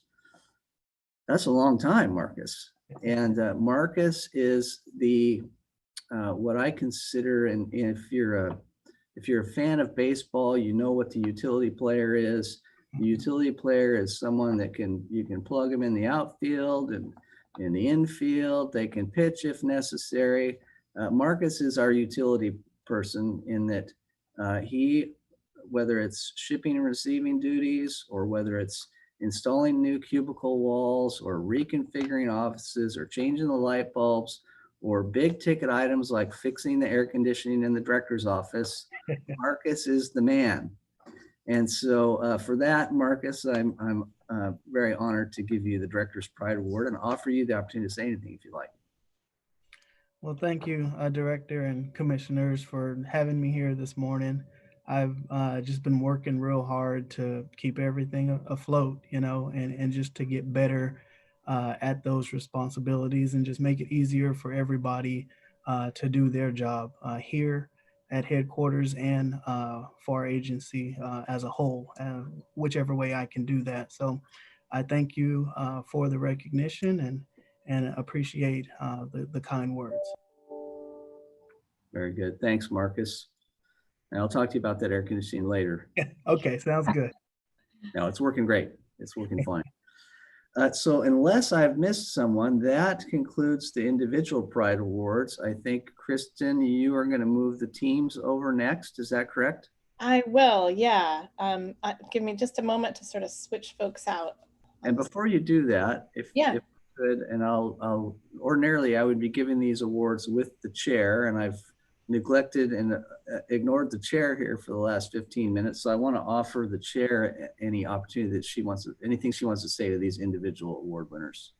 Well, thank you, Kurt. And yes, I would like to add our thanks on behalf of the entire commission, though the other commissioners may want to add something as well. I think it's terrific that you have continued this tradition of the Pride Awards. I'm sorry that we don't get the August event and the barbecue to meet people in person. We're the ones that get to benefit from the work that everybody does. We see the presentations and discussions about this work.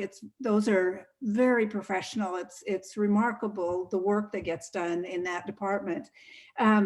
This is a great chance to actually get to meet some more people that we don't typically see and hear of their work. I'm sorry we're missing the tours where we would meet some of you this year, but we'll get back to it at some point. But mostly I would just like to thank people for the work. It's high quality work, and it's just kind of fun from our point of view to get to watch this in action. So thank you to all of you for your work. Some of the other commissioners may want to add something, but that's what I'm. Commissioner has his hand raised. Go ahead, Mark. Yeah. Okay. Thank you. There's probably a lot of public that watches now because this is on YouTube. I wonder if, Director, if you could talk a little bit about the nomination process. I mean, these are there's a lot of employees in the department, and these are special people that the process to pick them out just didn't come out of the air. So I think it's pretty important to show how important it is that they got nominated. Yeah, thank you, Commissioner Labhart. And the nomination process is, of course, we have an application form.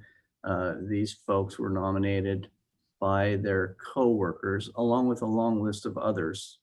Then we have a review team, which is made up of prior year's award winners.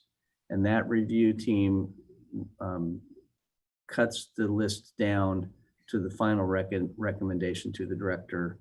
And then as the director, of course, I get to pick who the Director's Pride Award and who the Director's Team Award is. But I pick from the aggregate of individuals who are forwarded to me by the review committee. And they don't get any pay raises or anything special other than a shake of the hand or a wave on the screen. But it's important and something we really enjoy doing. And it's an opportunity for the commissioners too to get to see some of the staff that don't come before you on a monthly basis. Commissioner Zarnowitz and Commissioner Hatfield-Hyde have raised their hands. Yeah, I just want to say, I as a former ODFW employee, I did attend a lot of Pride Awards. I don't know if I ever won one. I can't really remember, but I was up in management. And when I was there, people in management didn't get Pride Awards. So you're lucky, Nick. you got in. But yeah, I really appreciate seeing everybody. And of course, I worked with Susan quite a bit in former years. And I appreciate that the department continues this tradition and gives people recognition year after year. Thank you. Thank you. Commissioner Hatfield Hyde. Hi. I am just so thankful for what all of you do. And it's funny right now because it feels kind of emotional to me that we don't get to be together with you guys to really thank you in person and hear more about your stories and share a burger. I think it just kind of, on one hand, it's bittersweet. It reflects the tough times that everybody is going through right now with COVID, but it's also inspiring to know that you guys are the cream of the crop. You know, your peers have put you up for this, and it's kind of something positive, and it makes me feel very good. And it makes my golden lab, who is at my feet right now, feel really good as well, because he's wagging his tail. So Thank you. Getting a lot of support, guys. Thank you. So back to you, Kurt. Very good. Go ahead, and Kristen, we'll move the teams in. Great.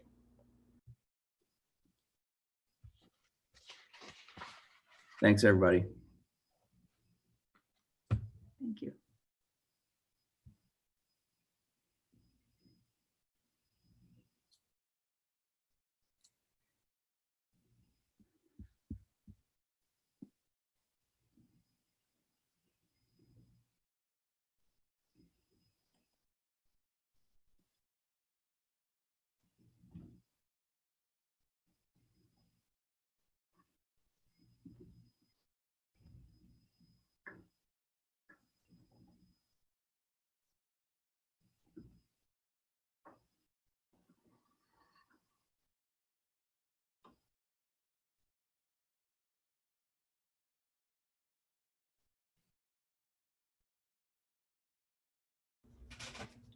Okay, so the initial Team Pride Awards recipients have been moved over, and I could move over the Director's Team Pride Award recipients also if you'd like me to, or we could do that next, however you'd like to do that, Director Melcher.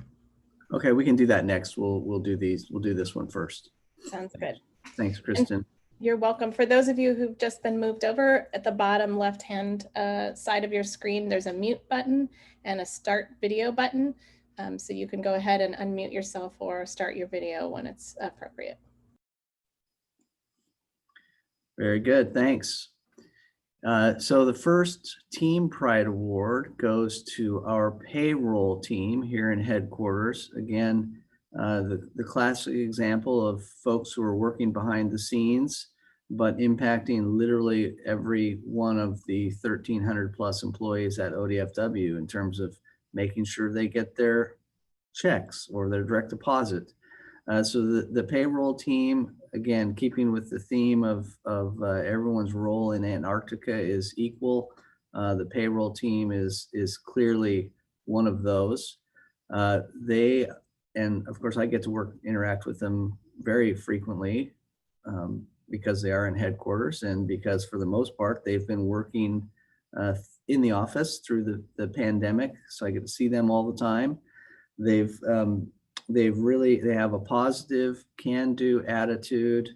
They're a pleasure to work with across the agency, whether you're the director or not.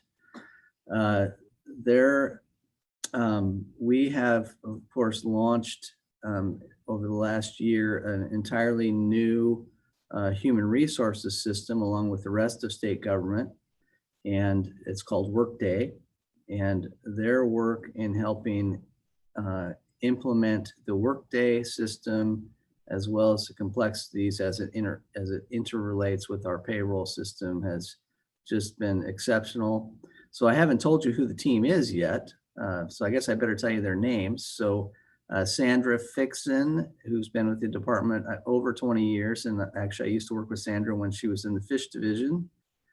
Tammy Owen, who's been with us, I think, about 7 or so years. And Tammy started out as a temporary employee in the wildlife division before graduating to payroll. Connie Van Epps, and I got to look at my notes. I think Connie's been around. Yeah, Connie's been at the department for 13 years. And last, but certainly not least, is Catherine Kennedy. And Kathy has been here for 14 years.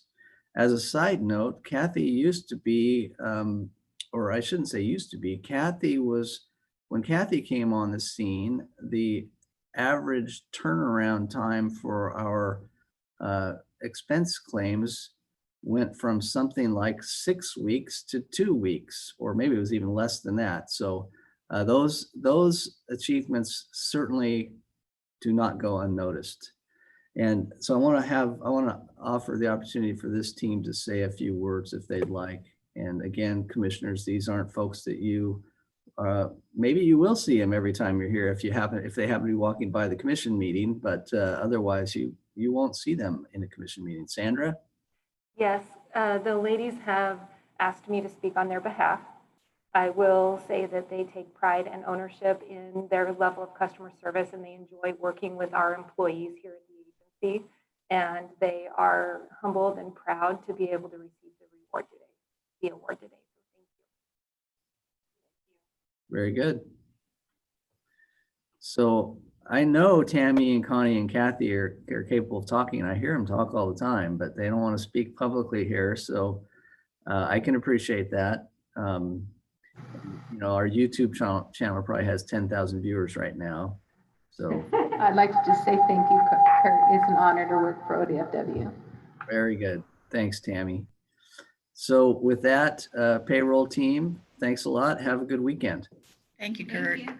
All right. Thank you, Kurt. It's been an honor. Yeah, real honor, and thank you for the kind words. Thanks.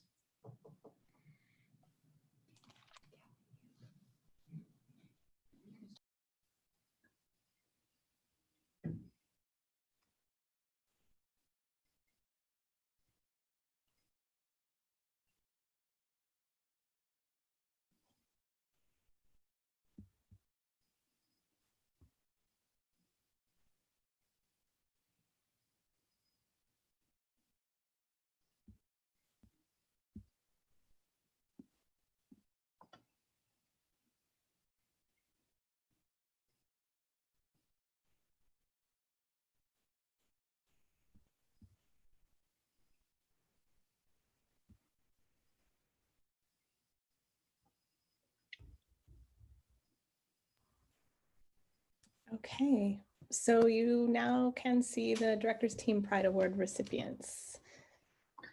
Very good. Thanks, Kristen. So the Director's Team Pride Award, we are, or I guess I should say, I am honored to present to what we call affectionately our Liquefied Natural Gas and Pipeline Primary Review Team. And this group, as I think commissioners, you all know, has been engaged on a particular project on the South Central Oregon coast. That would be the Jordan Cove liquefied natural gas project, as well as the pipeline, which would service that facility. And that pipeline goes, or proposed pipeline would go from Malin, Oregon to Coos Bay, Charleston.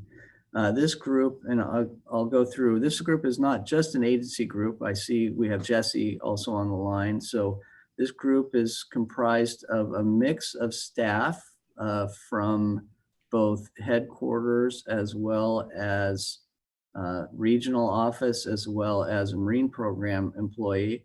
And then also includes our Department of Justice colleague, Jesse Ratliff, who, while not general counsel for ODFW, I think Jesse is general counsel for, I can't remember, maybe it's Water Resources and a couple other natural resource agencies, but he's been really one of the lead DOJ folks on this Jordan Cove Pacific Connector pipeline project. So we have on the Zoom here, in no particular order, Sarah Reef. Sarah is, I think commissioners, many of you may know Sarah. She works here in headquarters and is our energy program coordinator. I probably have the title wrong, but currently in the wildlife division, which would become part of the new habitat division next year. Greg Apke, who's our fish passage expert in the fish division.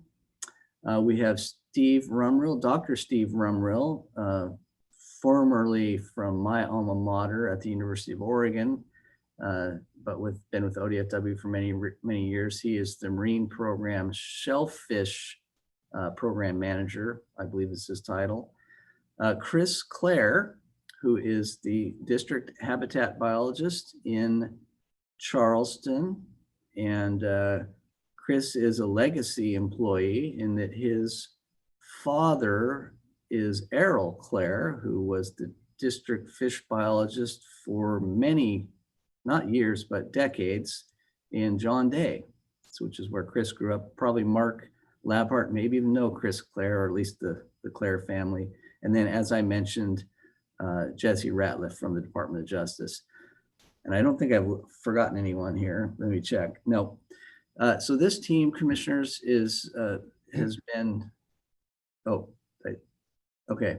So this team is really taking the lead for the department on all aspects of reviewing the Jordan Cove and the Pacific Connector Pipeline project, which is very controversial, very high profile, still much in question in terms of whether it's moving forward.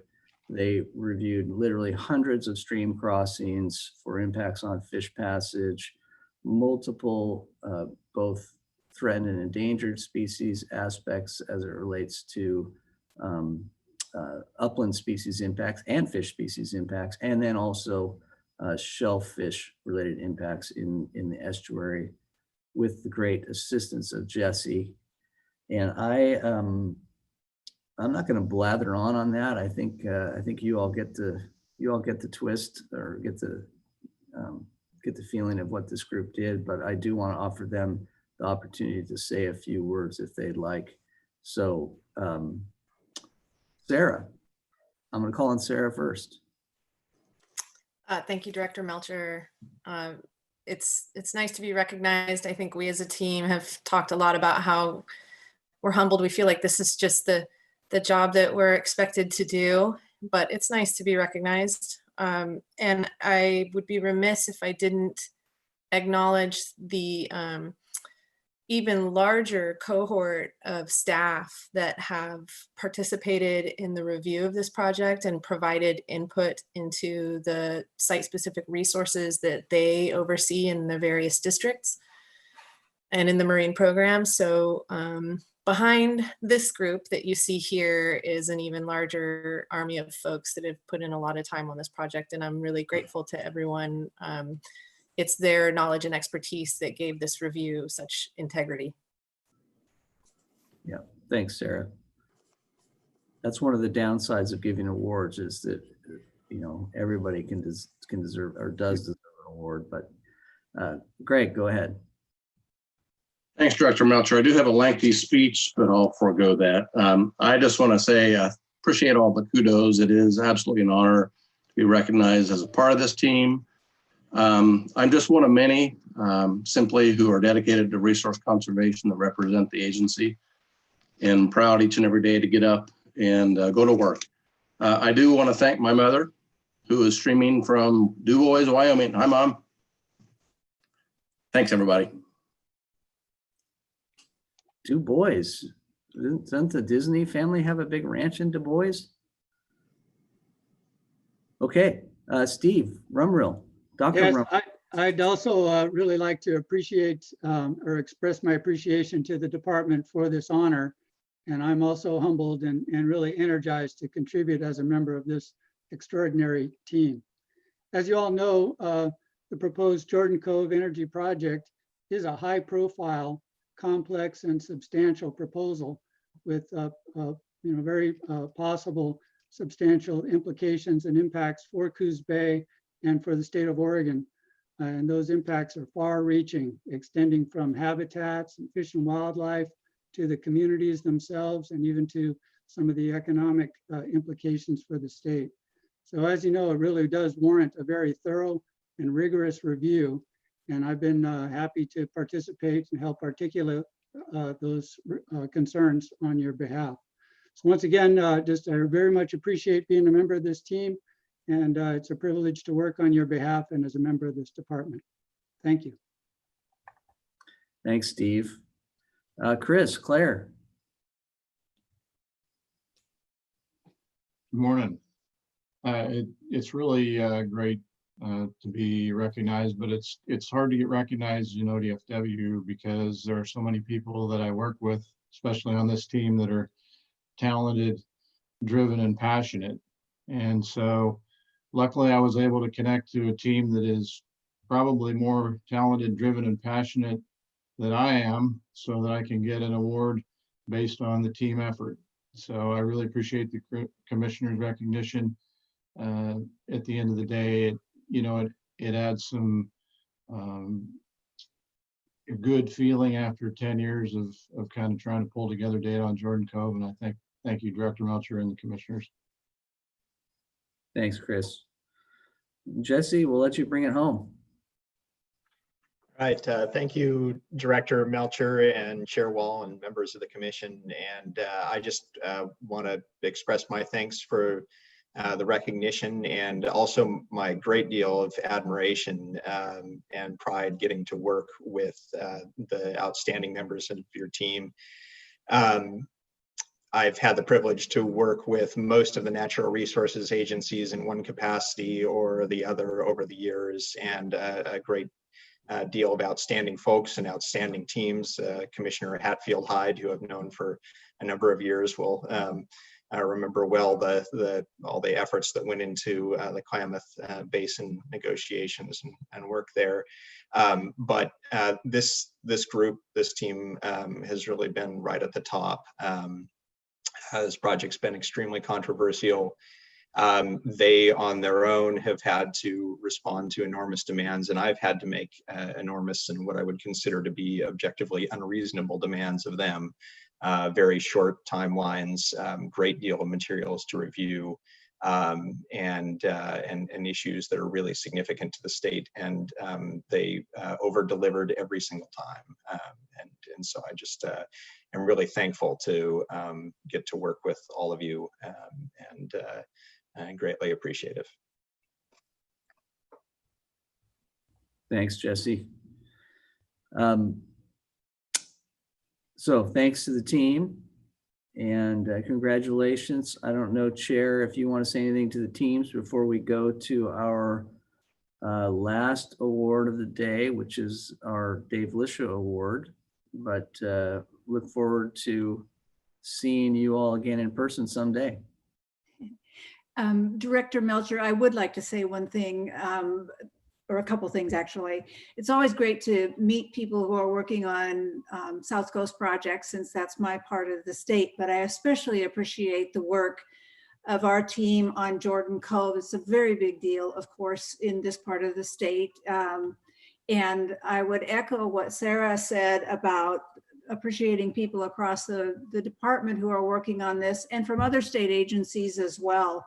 And just not to forget also the team that we met from payroll. I think just a nod to the fact that they are part of the reason that this agency has such a strong reputation for effective financial management. So thank you to all of you.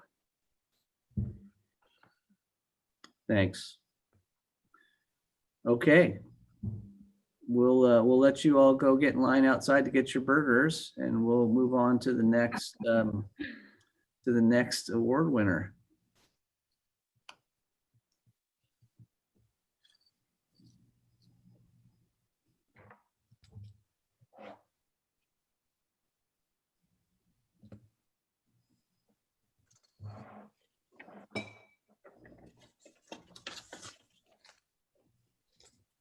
Okay, Caleb is joining us. Very good. Well, thanks. And so our last award of the morning here, and it is still morning by about 8 minutes. Our last award of the morning is the annual Dave Lisha Volunteer Award. And Dave Lisha, I'm just gonna give a little bit of background. I worked with Dave Lisha. He was a assistant district fish biologist in Roseburg, and then later the STEP biologist, salmon trout enhancement program biologist in Clackamas. When I was working up in Clackamas in the late 90s, early 2000s. And Dave Lisha was, he was tragically killed in a car accident after leaving the office one Friday evening, literally just 2 blocks from the office on his way home, hit by a driver who ran a red light. And Dave was passionate about, of course, being a fish guy, he was passionate about all things fish, but he was especially passionate about volunteers and the role that volunteers play in the department, in achieving the department's mission, but also the role that volunteers play in terms of outreach to communities and the role they play just in increasing the appreciation for, in Dave's case, our fish resources. So I think we had a Volunteer of the Year award, and we renamed it in the early 2000s in honor of Dave Lisha. So we now give the Dave Lisha Volunteer Award, or Dave Lisha Award. And this year's award winner is Caleb Yan, and I see Caleb is on the screen. And I don't know if I've ever met Caleb. I'm not certain. And I may not even be pronouncing his last name correctly. So if I'm not, I do apologize for that. But Caleb is our Dave Lisha Award winner this year. And you might say, well, but your volunteers are usually retired people. And that is true. I think if you looked at the demographics of our agency volunteers, they are very heavily retired folks. Caleb is not retired. And I'll just say that. Well, maybe he is, I don't know, but he doesn't look like a retired person to me. So, but Caleb comes to us, he as a young person, truly the future of fish and wildlife conservation, the future of motivating and engaging with our constituents around the state. I gotta look at my notes because there's many of them about Caleb, but and I want to make sure I don't leave any of the important points out. But Caleb is personable. He's bright. He is, and this is written by his nominators, whoever they may be. He is everything it means to be an exemplary volunteer, a generous mentor, and a decent human being. So I did want to mention also that Caleb is, and I don't have the hourly statistics, but I'm told that Caleb donates many hours annually. His work includes High Lakes backpack stocking, participating in outdoor school activities, habitat improvement projects, and these span the Willamette Valley and the Coast Range. He's worked with both children and parents who appreciate his good nature. He works on fish dissections and assists in many of our fishing outreach activities. And for that, Caleb, we honor you with the Dave Lisha Award. So Caleb, I offer you the microphone. I wish I could shake your hand and get my picture taken with you, but in the absence of that ability, I'll offer you the opportunity to say a few words to the commission and anybody else who's watching. Yes, thank you, Director Melcher, and just thank you to the chair and the commission, and also just everyone that nominated me. It's truly an honor, and I'm just really grateful for all the mentorship and unique opportunities that the agency has provided, and just all the staff that I've worked with. They're truly incredible, and just all the opportunities in general. It's just wonderful experience, and thank you very much.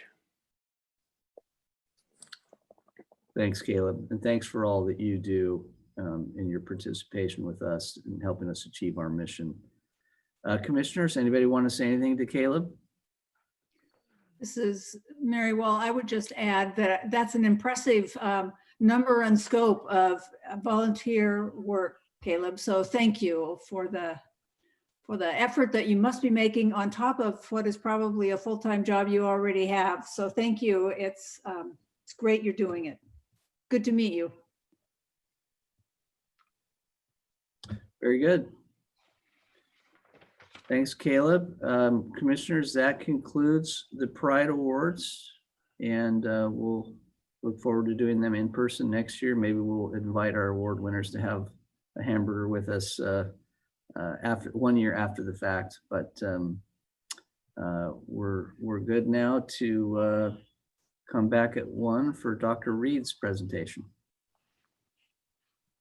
Perfect. See everybody at 1. Very good.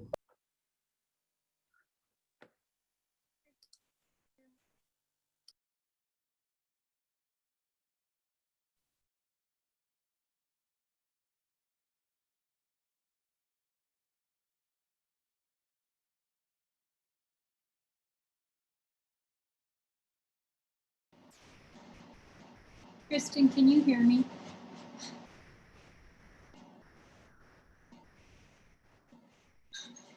I can hear you. I can, yeah, I can hear you. Did you need something or? Out my microphone. Yeah. Sorry. No, And great job getting everybody moved over on the, oh, that's crazy. Okay, so what I did was click on built-in microphone. Uh-huh. And so hopefully that will keep working now. I have a really small laptop, and so if I tried to stare at it all day long, yeah, and also be able to see the graphs and stuff, it's really hard. So I moved everything onto a large external monitor. Okay. But then I was having to go back to my regular laptop for you to hear me. So I'm going to write down which is that I am on. I clicked on built-in microphone, internal microphone. So I'm going to write that down for next time. Okay, but it's working okay? If you can hear me, it's finally working, which is awesome. Okay, good. And I'm sorry I didn't troubleshoot this before 8 this morning. I didn't, I don't know. No problem. No problem. There's a lot going on, so I'm glad it's working. Oh, thank you so much. And thanks for what you're doing. I don't even know how you're managing to shift people over and get them. I don't know how you're doing what you're doing. So great job. We're all getting better at this. We are, aren't we? Yeah, yeah. It's been my pleasure to help out. Okay. Bye. Thank you.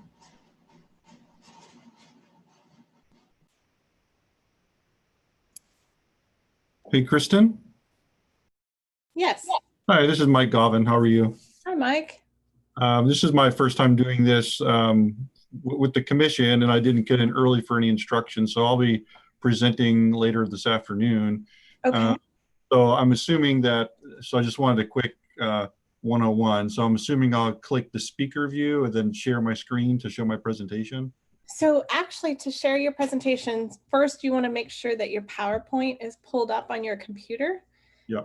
And then what you'll do is you'll click share screen, which should be the bottom middle, it should show up as a kind of a green color on the bottom middle of your screen. Yeah. And if you'd like to do that, we could go ahead and test that out now. Here, let me just do that really quick. My presentation is up. So I should, because it'll share your entire screen, right? Is what it does. It will actually give you the option to choose an application. I see. So Mike, I want you to keep in mind that we are still streaming on YouTube, just so you're aware. Yeah, I was just gonna mention that. That's what I was trying to figure out, the reverb. Actually, Bob, do you want to pause that? Do you want me to make you host? Yeah, if you don't mind. Okay. Let's see. It doesn't look like it's going to let me do that for, oh, let's see. Let me try this.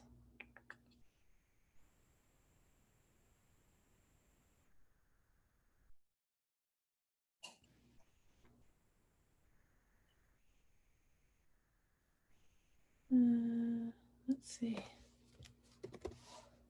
Huh, that's weird. It doesn't have you showing up. You talking about? Yeah. I can see you on my screen, but it doesn't have you showing up as somebody I can transfer host to. Let's try one other thing here. Ah, let's try that. Okay.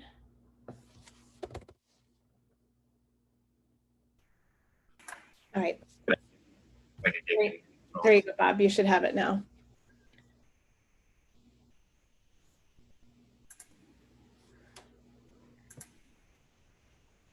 Okay. Thank you. Sorry about